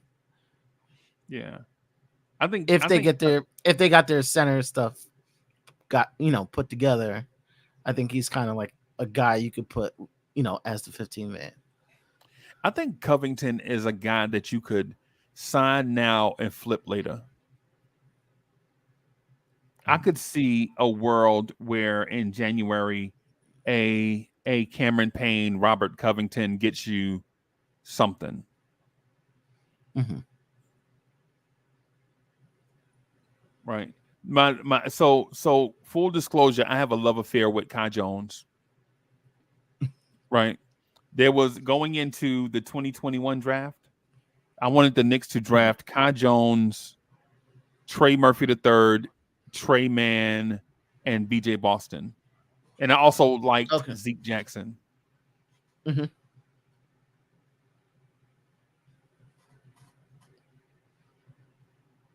Right. Here's the thing. How do you like Zeke Jackson from Indiana? Oh, okay. Is he a center or is he a power forward? So he came into the league as a very, very, very undersized power forward that played center at Kentucky. Mm-hmm. So he's in that model of the classic Kentucky power forward guy. Remember Jared Vanderbilt? Yeah. William Gabriel. Those guys. So he's in that mold. Okay. Okay. in his fourth year and in the neighborhood of somewhere like $4 million, something like that. Okay. Because he was drafted after Quentin Grimes. Okay. Would you entertain an Isaiah Jackson trade? It's not Indiana. What are you getting? What are you trading with Indiana? What they need well, they don't really need anything. With their style of play, they don't really need anything. They look like the old Dallas Mavericks, where they don't really need anything. All their positions are filled. When Ben Mathurin comes back, everybody goes back to their natural spot. Mm-hmm. Right? They signed James Wiseman. Yeah. Jalen Smith left to go to Chicago. They don't really need anything right now. I don't think the Knicks need anything, bro. Now that we have Precious Achiuwa, I think the Knicks are in a. I don't think they need to improve anywhere, right? I know the consensus is bring in another 7-footer, but I'm here to tell you, if you don't have Victor Wembanyama or Chet Holmgren, you shouldn't be looking for 7-footers. Period. Right? If you don't have Vic or Chet or Sar or Lively, if you don't have Khalil Ware, if you're starting center, if you have a classic big, just get some guys that are going to play backup minutes, some small ball centers, and roll with it. If Mitchell Robinson is our starter, then I think everybody that backs him up should be Jericho Sims, Precious Achiuwa. I think that's fine. Yeah. It's enough to start. It's enough to start the year. And then if you need it, you make a trade. Yeah. Yeah, because I think the future of the NBA is stretch 5, and that's the reason why I'm so high on Mark Williams and Walker Kessler, because they can be stretch 5s in different ways. Where I think Walker Kessler has touch out to the 3-point line, I think Mark Williams can put the ball on the floor.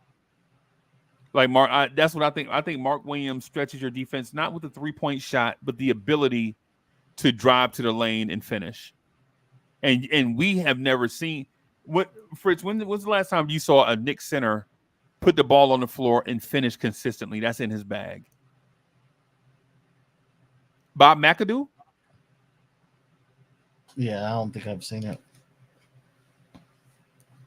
Right, because Pat evolved into a jump shooting big.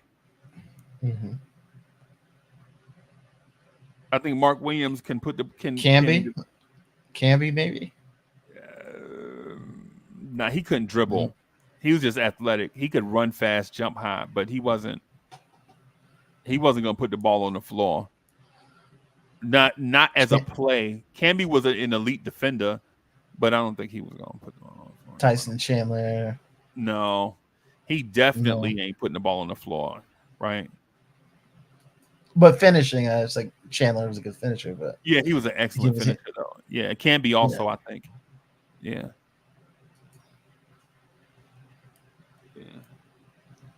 Yeah, and so the reason why I say that is if you want to win a championship and at the same time you're looking at what how the future is gonna unfold, I think the wave now is find these 6'8", 6'9", 6'10", 6'11" jumbo wings that can play the 3 and the 4, and for centers, you want to get these guys that are 7 foot or taller that can do multiple things.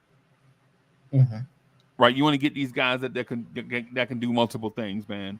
You want to get these guys that can finish at the rim, stretch out to the 3-point line, rebound at a high rate, pass out of the post to these and the elite wing players.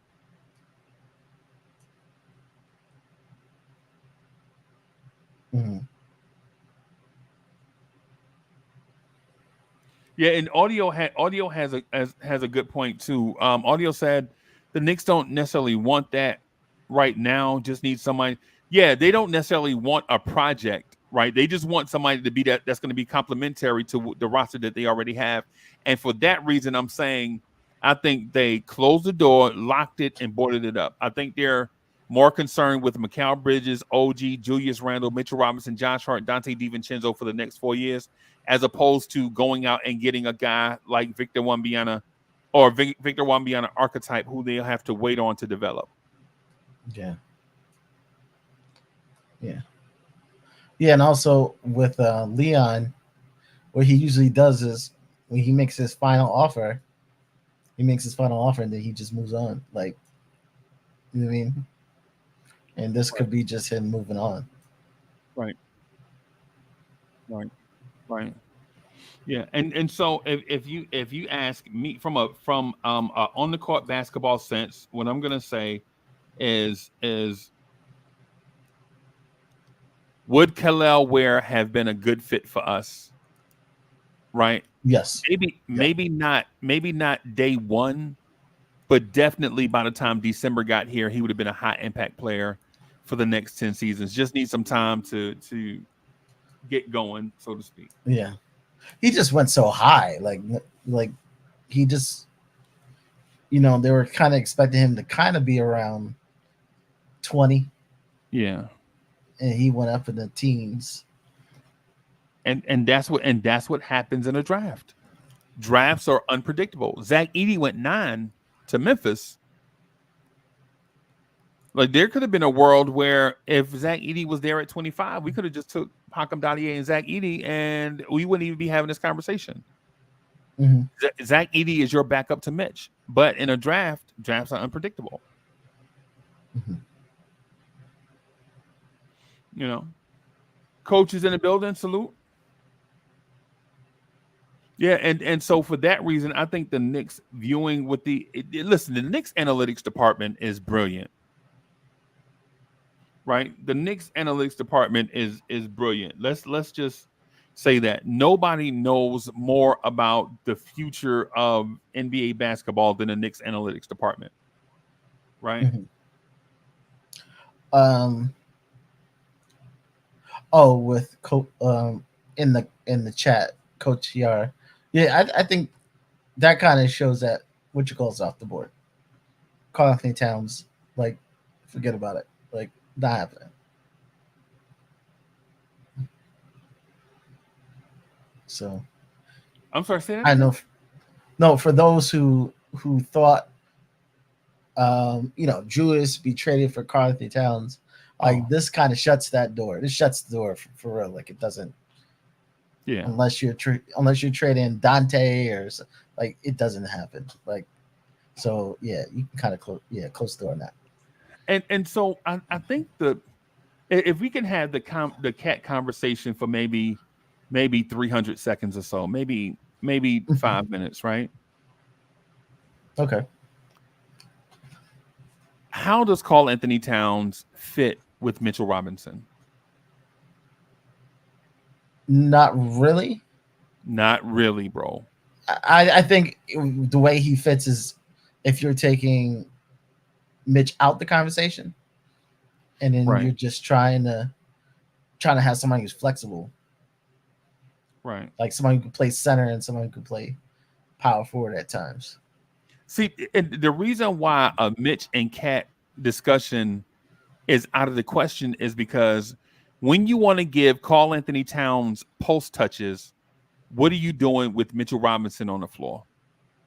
Yeah.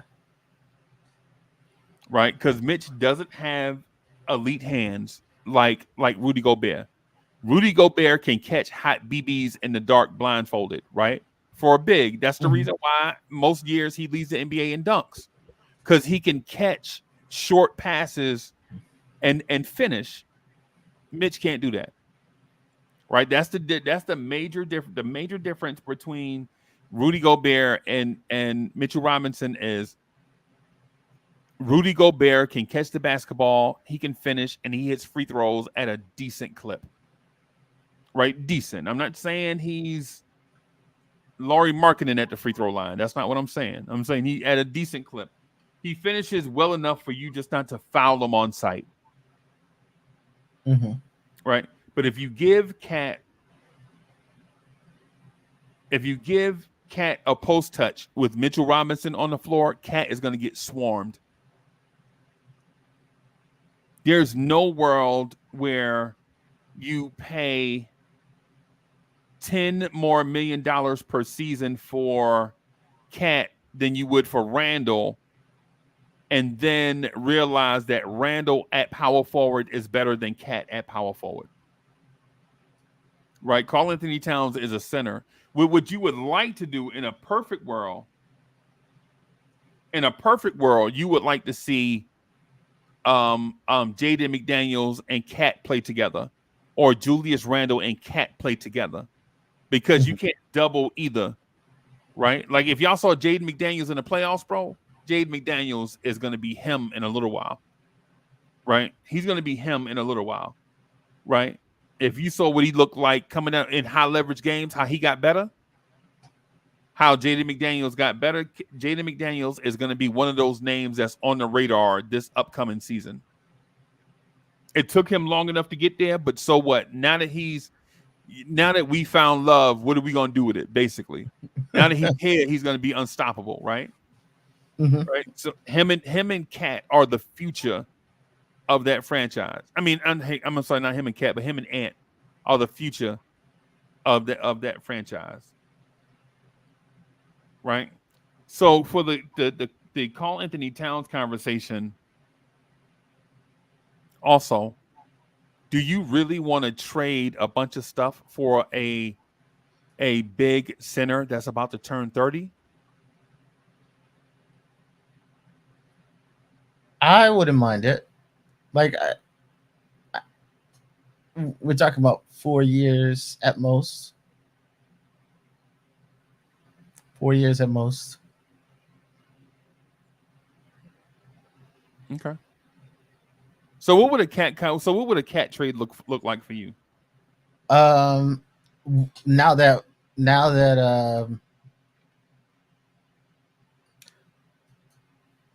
that Precious is off the board, right, it's almost, it doesn't kind of work.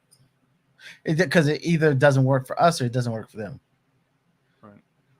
Because the reason they would get rid of Cat is to save money. So you needed something that was expiring. You need not only Randall, you need something that expires to save the money. And now you don't have that anymore. Right.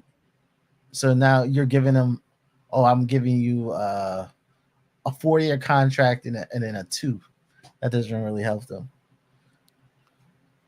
Yeah. Yeah. Yeah.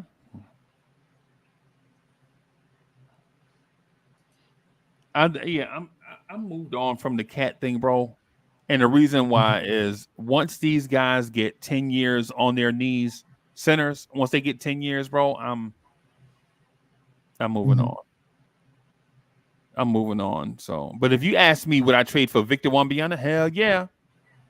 Now, if you ask me if I would trade for Vic, yes, because he don't have no miles on his legs, bro. You know, I mean, would I trade for Alex Saul right now? Yeah, absolutely.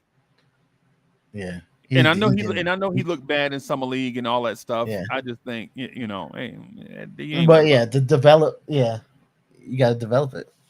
Yeah, that's why we got a big man development coach. Yeah. So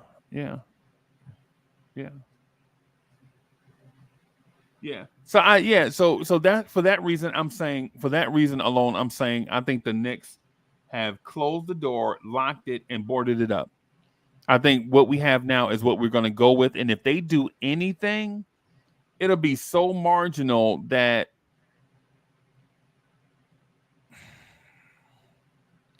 I could see them doing like a marginal deal. Like if Tyler Kolek develops into the guy that they think he's going to be, and you keep Tyler Kolek and Deuce, I could see them moving Cameron Payne for something. Yeah. His contract is kind of in a way that they kind of want to move him. Yeah. So mid-season, Precious campaign. Maybe somebody else going out. Maybe Bates Diop. Maybe. Yeah. I think right now, if you ask me tonight, with both rosters healthy tonight, I think the Knicks beat Boston in 5 games. With the addition of Precious. Mm-hmm. If the Knicks had to play the Celtics right now in a best out of 7, I think the Knicks beat the Celtics in 5 games in a best out of 7 right now. Right. Interesting. And it's not because I'm a Knicks homer, but it's because if you look at matchups, right? If you look at matchups, right? Can you survive with Jason Tatum guarding Julius Randle? No. Boston knows that that's not what they're going to do. So historically, what they do is use Drew Holiday to initiate on Randle and then bring a double team with another player, probably Tatum, right? But what does that do for Mikal Bridges, right? Can Mikal Bridges knock down open shots? Yes. Mm-hmm. He's proven he can do that. When teams use that same concept against Phoenix, right? I'm not going to count the Brooklyn years, right? I don't care nothing about Brooklyn. They were a mess. They had them playing out of whatever. The Mikal Bridges we want is the Phoenix Suns Mikal Bridges, right? Mm-hmm. Elite wing defender that can knock down the 3, right? When they send Drew Holiday at Julius Randle to initiate, and then they double, and Randle kicks it out to Brunson as the first option, right? Out of that, Brunson's going to go to the ball because that's a part of point guard's duties. When the doubles come, they have to make themselves be seen. So when Brunson goes to get the ball, when you reverse that thing to Mikal Bridges, will Mikal Bridges knock down a shot? Well, will they swarm to Mikal Bridges? If he kicks it around the perimeter to OG Anunoby, can OG Anunoby knock down the backside 3 at a high clip? Absolutely. Mm-hmm. Absolutely, he does. That's the reason. That's his value offensively. Backside, reversed corner 3s, right, away from double teams. That's his thing, right? And so if Boston knows this, like I know this, that means they'll play Jaylen Brown on Randle, right? And then bring Drew Holiday, right? So what does that do? If you play him with Jaylen Brown and then bring Drew Holiday as a double, that means you put your other elite defenders in jeopardy. You put Derek White and Jason Tatum in jeopardy, right? That means Derek White on Mikal Bridges, and that puts Jason Tatum on OG Anunoby. And I like both of those matchups. And I know Derek White is an elite level guard. I know that. I know this, right? I know this. But the thing that Mikal Bridges offers that Dante DiVincenzo does not offer, right, is where Dante is an elite shooter, right? He's an elite shooter. Mikal Bridges is an elite playmaker, ball handler getting to the rim, where Dante DiVincenzo doesn't have a floater. Have you guys ever seen Dante hit a floater? Chat, have you guys ever seen Dante throw up a floater? No, you don't see stuff like that out of Dante. Dante is 2 true outcomes: very long 3 or try to finish at the rim. Mm-hmm. And I think Mikal Bridges is that 3-level scorer that can punish the Boston Celtics if they put an undersized man on him. he can go to the rim and either finish, pull up, or shoot the three.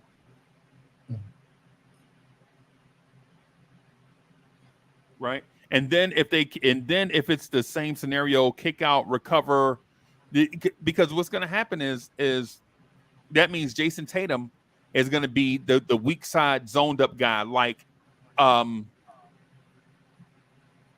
Jackson Jr. is the example I'll use, right? To put the image in everybody's mind, where you have a 4 that is tasked with covering the backside of the offense, right? He's going to have 1 foot in the paint, and he's going to close out on everything from the 3, the wing 3, corner 3, and that whole triangle of space on the opposite side. That's Jason Tatum. Do you want to put Jason Tatum in that type of thing, knowing that he's your primary scorer? Right? In my mind, from my experience, anytime you force Jason Tatum to play a bunch of defense, his shot goes away.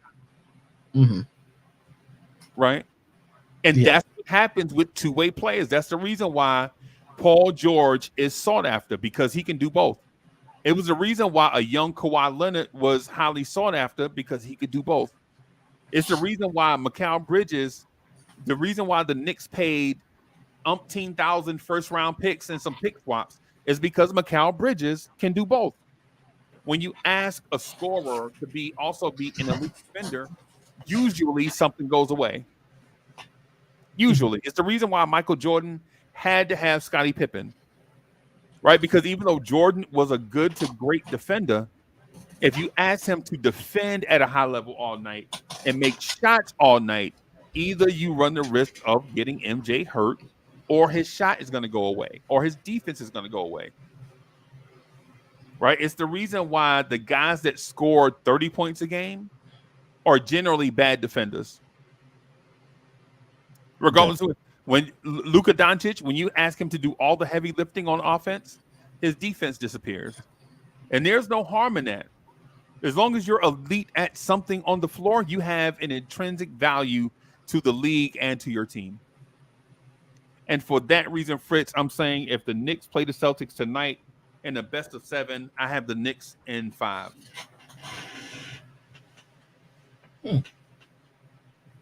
Could be, yeah. Yeah, it's the basketball element of it. Now, I know what people are going to say. Well, what about the Mitchell Robinson versus Kristaps Porzingis matchup? Right? What about it? Right? And what I would say to you is the center matchup is only a matchup when something is working, when it's not, when Porzingis is elite. Like, say, for instance, Porzingis is elite from 3, right?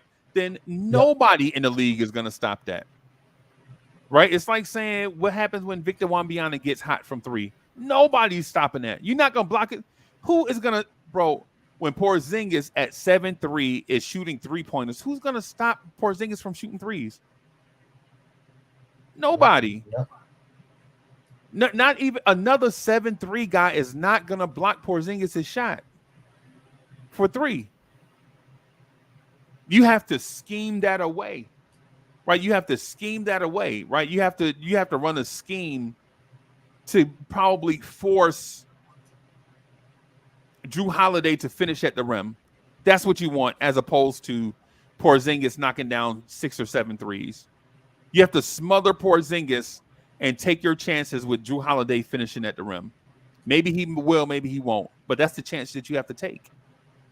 Right? On that screen where Porzingis is up top, you have to body him, not foul him, but be in touchable range, right? To make him uncomfortable with the ball. Make a guy 7'3" put the ball on the floor. That's what you want to do. And if he puts the ball on the floor and finishes a couple of times, you got to live with it. It's like when Miles Turner dunked on Hartenstein, right? You just got to live with that, bro. And he dunked on Hartenstein instead of making a 3. It looked nasty when it happened, but he scored 2 points instead of 3 points. It's one thing it's what you gotta live with. Mm-hmm. Right? So for that reason, like for the basketball reason stuff, I'm saying I like the Knicks right now over the Eastern Conference because I don't feel as if players 1 through 10 on any team is going to be better than what the Knicks offer.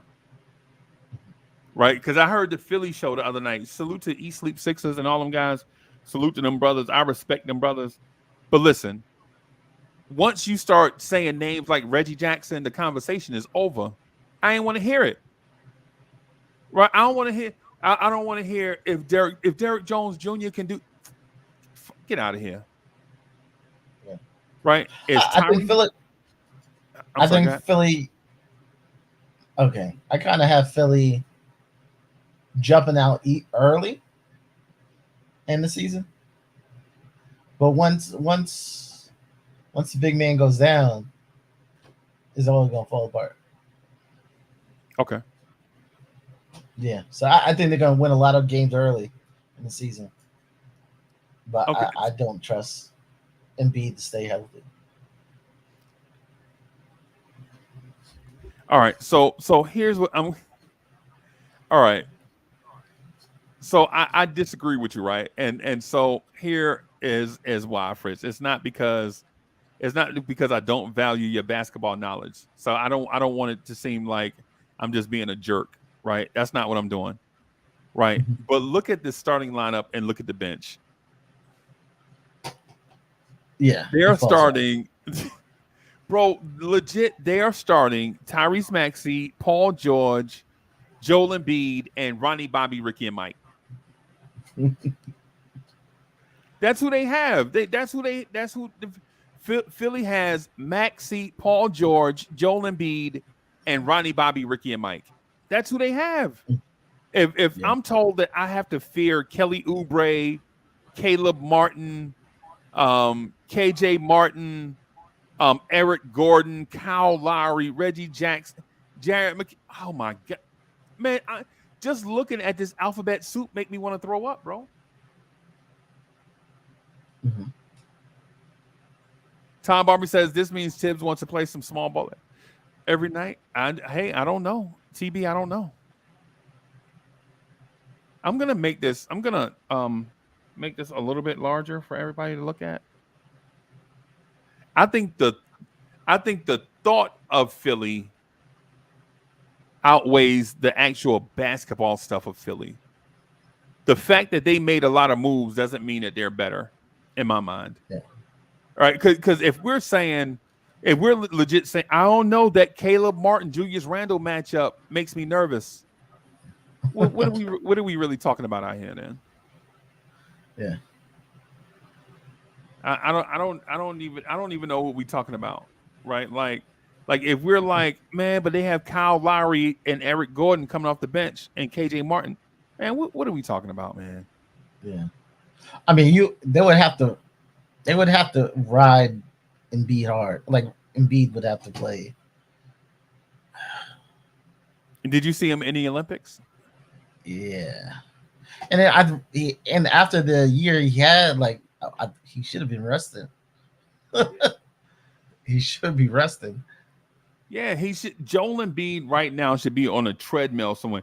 Joel Embiid, if you watching, bro, put one of those clips on that Cheetos bag and get your big behind in the gym and run, bro.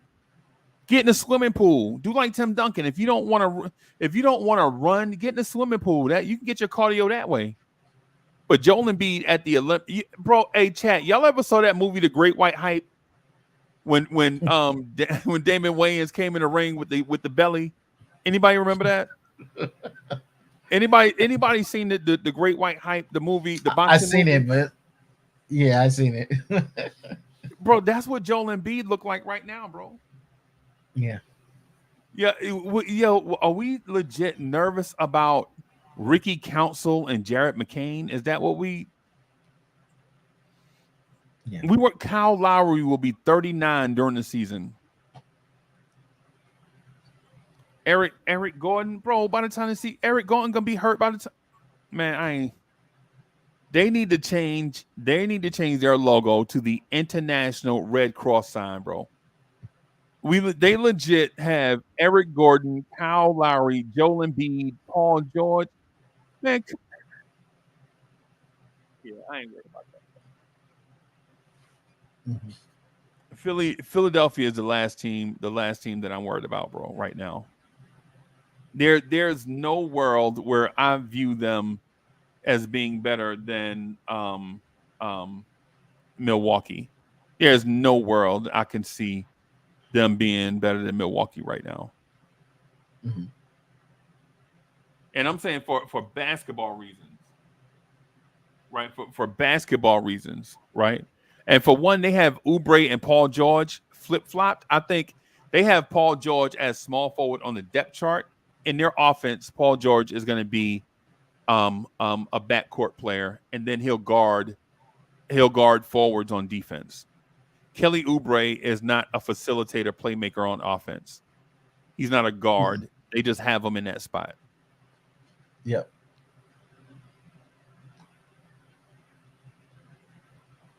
Yeah. I like why it says that the Sixers team plane is a flying ambulance. Yeah, bro. I mean, yeah, Philly. And no disrespect to your point, Fritz. Again, no disrespect to your point, bro. I'm just saying from in my opinion, I can't see them. They're not deep. Yeah, they're not a deep team.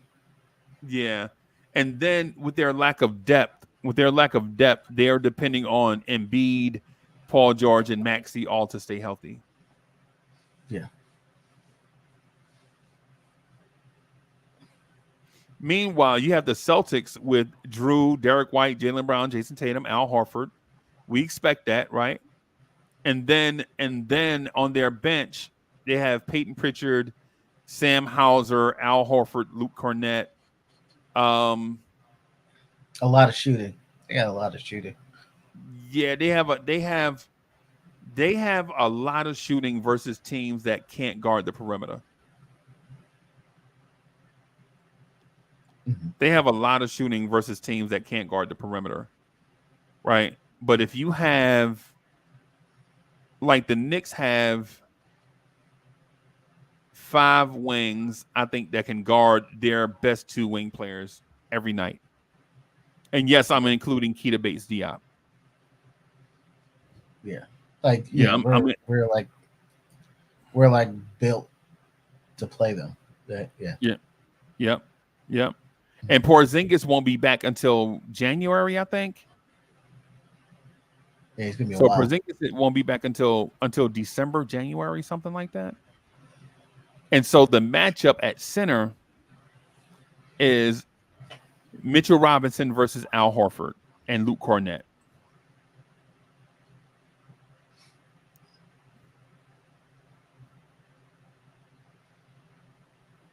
Chat. Think about what I said, right? I said if we play Boston tonight in a best out of 7, I think we beat them 5. I think we beat them in 5 games, right? Are we really nervous about the center rotation of Al Horford, Luke Cornett, and Xavier Tillman? Are we nervous about that? Are we nervous about Jason Tatum's random minutes at the 5? Because he'll get some random minutes at the 5, right? Jason Tatum's not a center. He's not a center, right? But are we nervous about them going very small, right? With them inserting Sam Hauser at the 3 and them go, or Sam Hauser at the 4 and them going very small to shoot threes. Are we nervous about that? And the reason why I ask is because are we nervous that Drew Holiday, Derek White, Jaylen Brown, Jason Tatum, and Sam Hauser can out-rebound a unit of Julius Randle, OG Anunoby, Mikal Bridges, Dante DiVincenzo, and Jalen Brunson? Are we nervous that they'll out-rebound us? I don't think so. I think the both teams that I put on the screen, Philly and Boston, are primed for the picking right now. And for that reason, I think the trade door is closed right now and locked and boarded up, right? Why do we need to go out and get a center right now, right, when Porzingis is not even going to be a threat to us until December?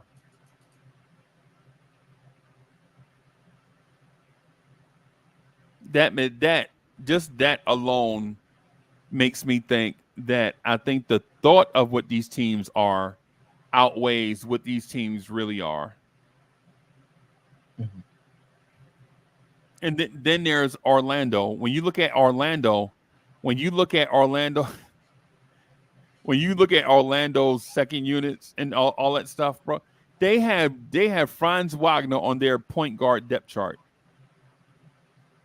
Yeah, I didn't. Yeah, they had a lot of cap space. They didn't use it to get new players. They use it on continuity. They use it on Isaac and Gary Harris. Yeah.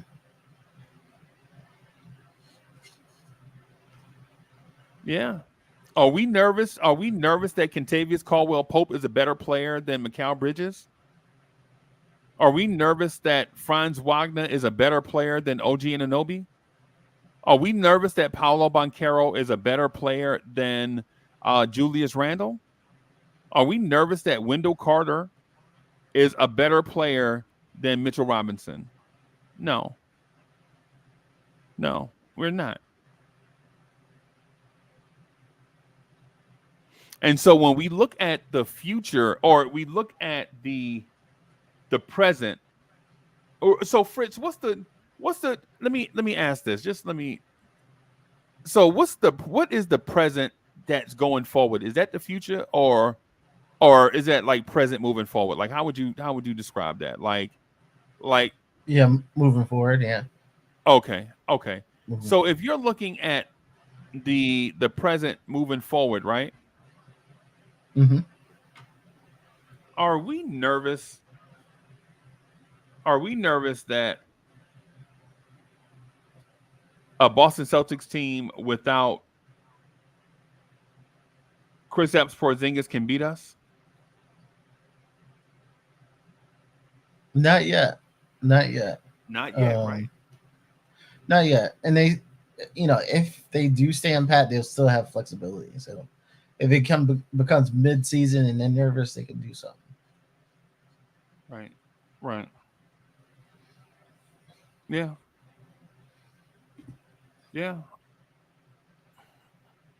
Yeah, man. I think we're in such a good place. I think we're in such a good place that I think we're nervous for no reason. Like we feel like we have to make an unreasonable move. Mm-hmm. Ty Barbie is asking you, what about mini OKC Denver in the finals? Like, what about those matchups?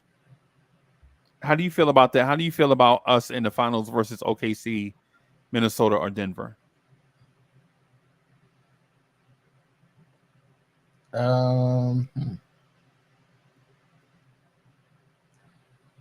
Yeah, Denver. I'm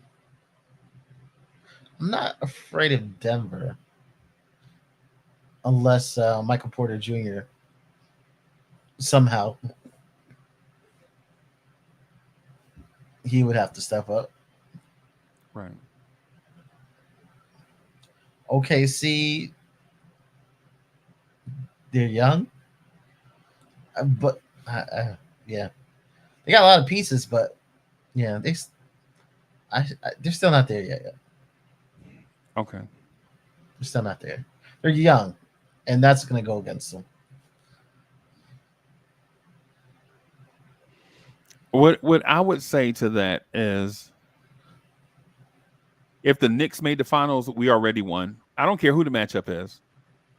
What I would say to a Knicks fan today is, if the question is, can we beat? Listen, next June is the question. Like, if the question is legit, how are we going to guard Anthony Edwards? We already won. If you're a Knicks fan and your concern is, oh my God, how are we going to stop Ant in the finals? Bro, we already won. We already made it, bro. Right? Like, if legit, if Ty Barbie's question, which was a trap question, by the way, but don't worry, y'all, I'm gonna tell Ty Barbie off. I'm gonna talk to him. I'm gonna talk to him later about putting a trap question in the chat. Everybody, Ty Barbie coming in here throwing, bro. He trying to put Fritz. He tried to put a rock in your shoe intentionally, right? It's okay. It's okay. As long as he's finals. Yo, yeah, Ty Barbie's in here. I'll talk to Ty Barbie at a later time about trying to put a rock in Fritz Alcindor's shoe, right? Because the thing is, the euphoric feeling of us just being in the finals outweighs all the questions that we'll face. If this time next year and the Knicks are in the NBA finals, are you excited? Yeah. I mean, that's the goal. Yeah. I think to get to the finals in one of the next 2 years. Yeah. Just the mere fact of us being there is outweighs everything. Right? Because the Knicks hadn't been to the finals since 1999. Right? The Knicks haven't won a championship since 1973. The Knicks have not been to the NBA finals this century. Mm-hmm. That's since 99. Yep. That's crazy, right? So the mere fact that the Knicks are in the finals, to Ty Barbie's question, the mere fact that the Knicks are in the finals in his scenario, which was a trick question, just throwing a I think Ty Barbie just wanted to see how Kerry Cox was going to respond. Right? Hey, Kerry Cox, I keep forgetting to do this right here, bro. I don't know why I keep forgetting to do that.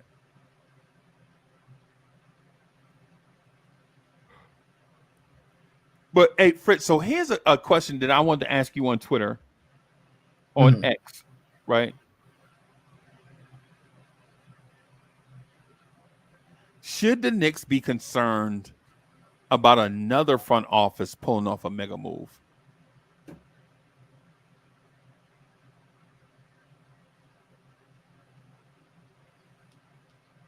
Yeah, I think most of those teams are in the West. Houston, Golden State, Memphis.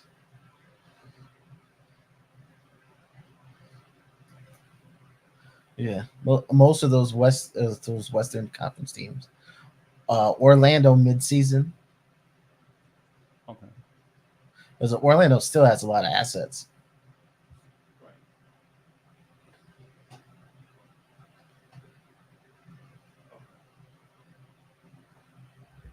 Okay. Okay. So what move is there to be made though? Because if you're talking about the act of making a move, that's one thing. I'm talking about the move itself. Houston wants another star. Is there a world where Houston is a threat to the Knicks? Not to the finals. Right. Like, so I mean, and they're further away than the Knicks are. Yeah. Right. Yeah, I mean they're behind us, but like at the same time, if they got the right guy, like they could be. I think they could be toward the top of the West if they got the right guy. Like if a KD became available or something like that. You know what I mean? Okay. So if a KD became available, that means another team got worse. Yeah. Right. Like, so you're talking about two playoff teams trading with each other. If one got better, the other definitely got worse. Yeah. I don't think it would be bad for Phoenix to trade with Houston. Houston got a lot of like talented players to spread their talent out because Houston, so all their talents are like 4 or 5 people. But they're not ready. Yeah. Right. Jabari Smith. Yeah, as is. Tari Eason is not ready. Jalen Green is not ready. And I'm talking about for the big stage. I'm not talking about to be on the radar. I'm talking about they're not ready to be on the grand stage. And that's one Contender of the, status, no. that's one of the things. I'm sorry. To be a hot team in that, I think they'd be a hot team. Not necessarily the top 2 in the West. Right. And so my thing is though is in terms of the grand stage and the radar, right? Like, so as Knicks fans, we kind of baby walked to where we are. Mm-hmm. And it drove some people crazy because maybe we didn't get there fast enough. But Julius Randle became a blip on the radar, and then he was on the radar. Then he became an all-star, all-NBA, got his team to the playoffs in a year where there were a ton of television eyes on him because of COVID, right? That team Randall dragged to the playoffs should have been a lottery team, right?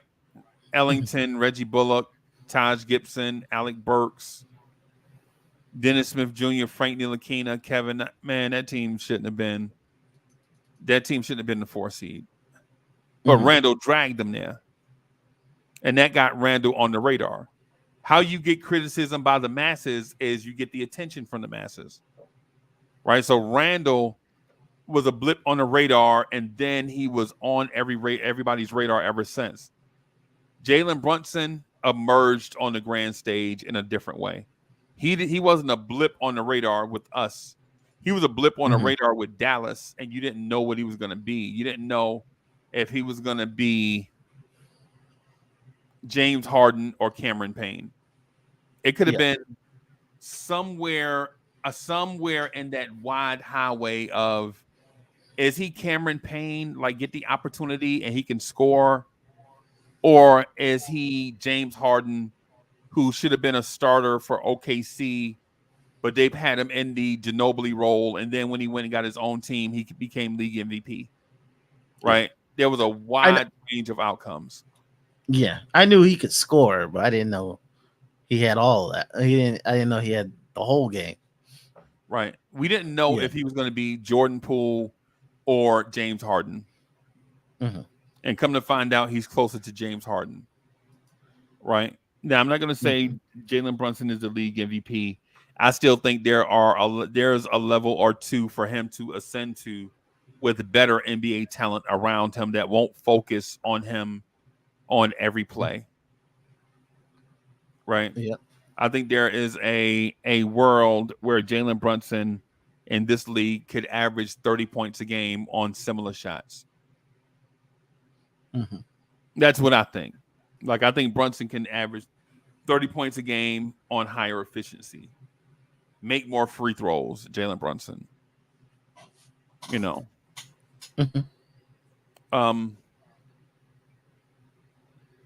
So with that said, I guess I said that, man. I said all of that, and then a bunch of conversation doors opened up. So, but ultimately, let me ask. This is the question I'm trying to get to. Are you concerned that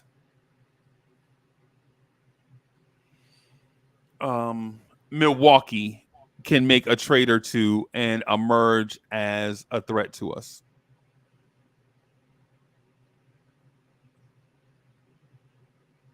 No, not really. Not really. They're in the second apron, so it's only like 1-for-1s from now for a year out. So they're kind of, they got their hands tied. Hey, so I'm gonna put up their depth chart just to make you laugh, bro. Don't drink. Listen, legit, don't drink anything. I'm gonna show you their depth chart, and I don't want to owe you like a Sprite or anything, so I'm giving you the warning beforehand. Okay. This on the screen is the Milwaukee Bucks depth chart.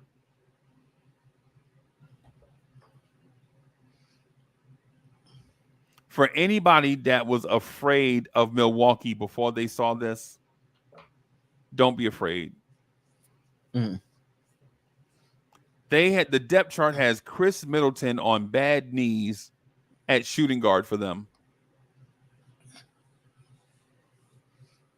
DeLon Wright, Gary Trent, and Bobby Portis is their bench. Mm-hmm. They want to get rid of Brook Lopez. Yeah. And the rumor was Bobby Portis wanted out. Yeah. Yeah. Bobby Portis wants to win, bro. Bobby Portis wants to win.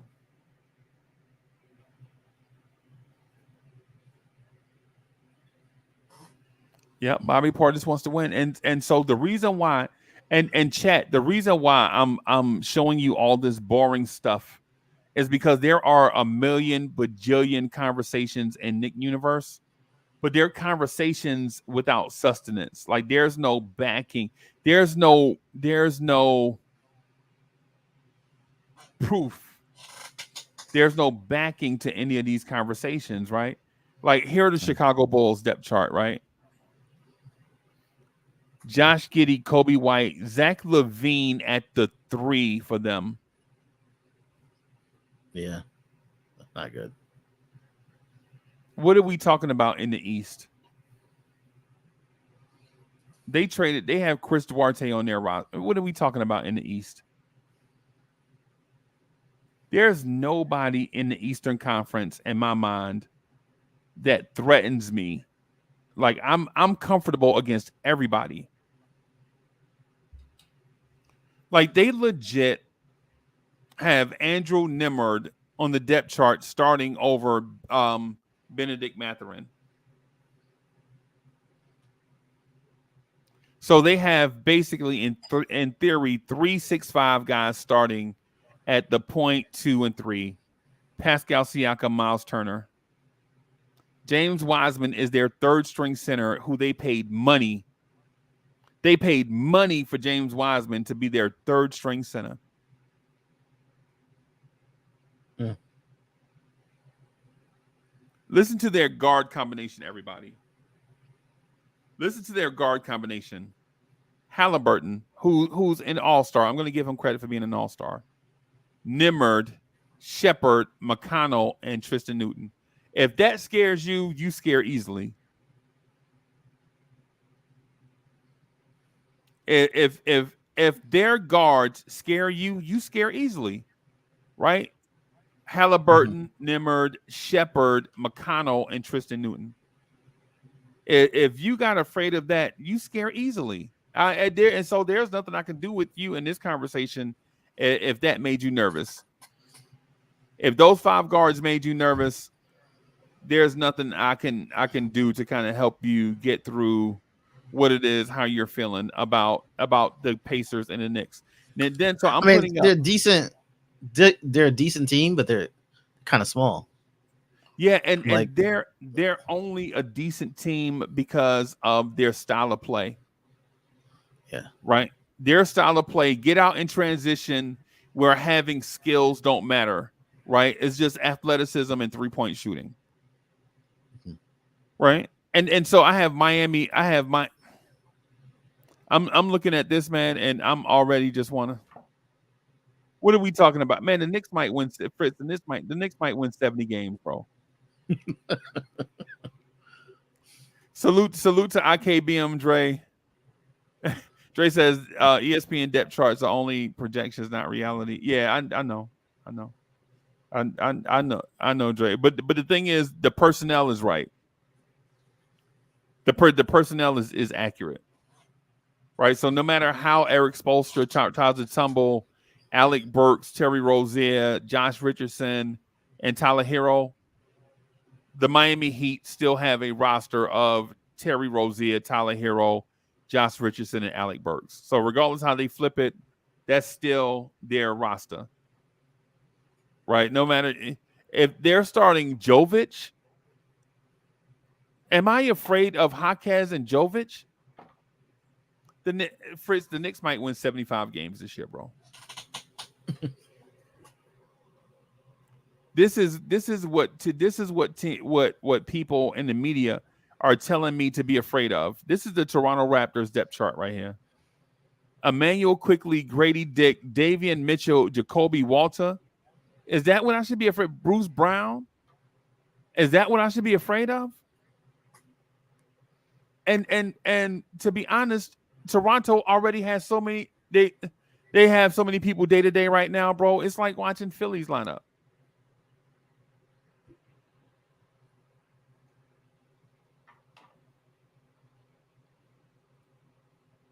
So, Fritz, for that reason, I think them signing Precious Achiuwa is the reason why they're comfortable with where they are.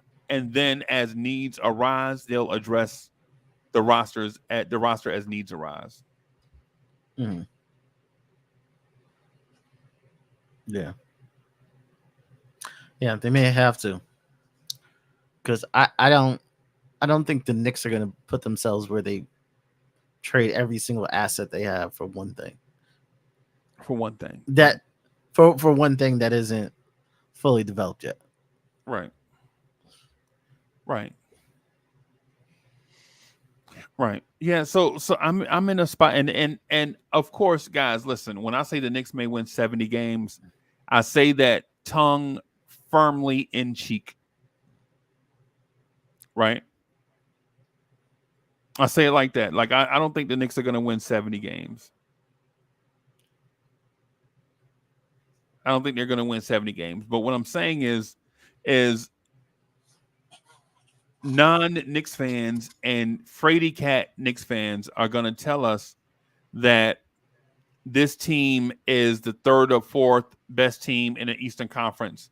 And then you saw Philly's depth chart. Is there a world where I think Caleb Martin outplays Julius Randle? Is there a world where I think Kelly Oubre outplays Mikal Bridges? Is there a world where I think Tyrese Maxey outplays Jalen Brunson? Is there a world where I think Paul George outplays OG Anunoby? No. No, the X factor is a in shape Joel Embiid. If Joel Embiid comes back shredded up, then we may have a problem. Right? But we've never seen that Joel Embiid. Joel Embiid is a 300-pound, 7-footer coming back off knee injury. That's what it is. Mm-hmm. In my mind. Fritz, am I wrong for that? Not wrong. Embiid isn't. Yeah. I really thought. I don't know. For him playing the Olympics, I don't look at his next year looking like he's going to do any better than this year. Because he should be resting. He shouldn't be. Right. I don't see a world where Philly is a top 4 team in the East. I think people confuse with being active as being productive. I think Philly to me is like the people that show up to the gym and walk around and talk. Y'all know what I'm talking about. Y'all know how you go to the gym. Mm-hmm. And there's people that's in the gym and all they do is walk around with a bag and talk and show you stuff on their phone. Hey man, I'm doing the such and such diet, man. So man, you supposed to be get your ass on the treadmill. What you do? Bro, get into your routine. Mm-hmm. Like the people that legit spend more time in the shower room than they spend exercising at the gym. The social people, that's what I think Philly did. They went to the gym, but they didn't work out. That's what I think Philly did. Mm-hmm. Right? Because saying Eric Gordon, to say Eric Gordon and Kenyon Martin Jr. and bringing back Kelly Oubre made you a championship contender? Who they think they talking to, man? Who do they think they talking to? Knicks Live is in the building. Salute. E. Gibson says Bigs are generally more injury prone, but Embiid conditioning has always been poor. and it affects him as the season goes on. Yep. He's in his Shaq years, and we don't realize it. Joel Embiid, Karl Anthony Towns, those type dudes are entering into their Shaquille O'Neal years, where they're going to probably play about 50, 55 games, try to save themselves for the playoffs, and make an impact in the playoffs. But the regular season don't matter. Once you were a 30-year-old big, it don't matter no more.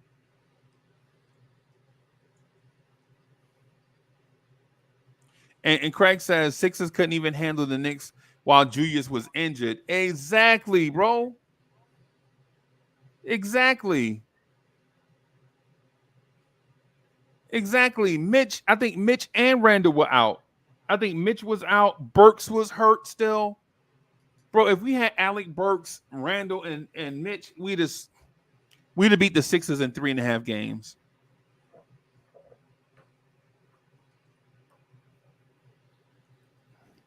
And Sherwin says Embiid is the best scorer in the NBA. The Olympics is a different game. The NBSA is a lot softer than the Olympics. Okay. All right. Yeah. All right. I understand. I respect Embiid. Embiid is in his Shaq years, bro. I think Embiid is in his Wilt Chamberlain years where the regular season is not as important as the postseason. So you'll see Embiid play about 60 games. He'll take a week off, rest his legs, all that stuff. And I can see Philly, even with Paul George, I can still see Philly winning 47 games again. Yeah. So Fritz, what else you got, bro? Oh, that's it for now. Like, yeah, I'm still kind of working on it. I gotta go to work tomorrow, so Oh snap, man! I got you here. I got you in here all night, man. So, but in terms of the calculated gymnastics, I think there are going to be some other moves that are going to be made. Yeah, I can see somebody in the Eastern Conference adding Anthony Simons. Yeah, he's up for trade. Like, oh, he's talented kid. Like, he's a real talented kid. Yeah, I can see somebody like Charlotte. You saw the Lakers pulled out on a deal. No, I didn't see that. What was it? Lakers were gonna get who's on the Blazers? The Jeremy Grant. The big Jeremy Grant. Okay. And they said it was like all set, and he changed his mind last minute. Jeremy Grant changed his mind? No, the Lakers GM. Oh. Like, I don't think he wanted to give up. He didn't want to give up 2 picks. For Jeremy Grant? Yeah. I don't even know how that improves them, bro. Mm-hmm. The Lakers are a disaster.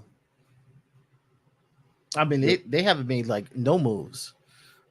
Yeah, I don't think they can. I don't think they can, bro. Yeah, everybody wants those 2 picks they got. You mean in a trade? In a trade. Everybody wants the 2 picks, but they don't have anything else to trade. They don't have any players that you value. Austin Reeves' value has gone in the toilet. Yeah. So they're like between a rock and a hard place. So Jared Vanderbilt's value has gone in the toilet. Once they traded for Rui Hachimura, guys like Jackson Hayes and Jared Vanderbilt, their value has gone in the toilet. That's why I always say, man, just adding talent doesn't necessarily mean adding value. Because Rui Hachimura can't even be their small ball 5. He's a 3/4. And Jared Vanderbilt is a 4/5, but you can't play them and Christian Wood and Jackson Hayes and Anthony Davis and LeBron, because all those dudes in theory play one position, the power forward. Mhm. So, well, all right, brother. Appreciate it. Appreciate you coming through, hanging out with us. Sure, no problem. Yeah, man. So shout out to the chat. Yeah, you'll probably come on Saturday. No, you'll probably come on tomorrow night. Tomorrow night is Wednesday night, right? Powerball night. Okay. I'm not sure what time you guys do. You guys like 9 o'clock? No, I'm not sure what the schedule is going to be like because my schedule is crazy. So because I have some personal stuff going on, like it's personal, but it's professional. So I have some professional stuff going on where I'm trying to do some stuff, and it just keeps my schedule out of balance. So okay, I might be there. I'll probably come on in the morning, and then I'll probably be on tomorrow night at some point, but I don't know what time. Okay. So, yeah. So, but anyway, thank you everybody for coming through, rocking with us, rocking with Fritz Alcindor, dropping that knowledge, downloading that knowledge into the brain of an average basketball fan. Salute to Fritz Alcindor winning the gold medal in the calculated gymnastics. I'm your main man, the number one chief rocking Knicks universe. Uncle Freezy just coming through to talk the way that y'all like to have that talk to y'all, man. We out of here. Peace, everybody.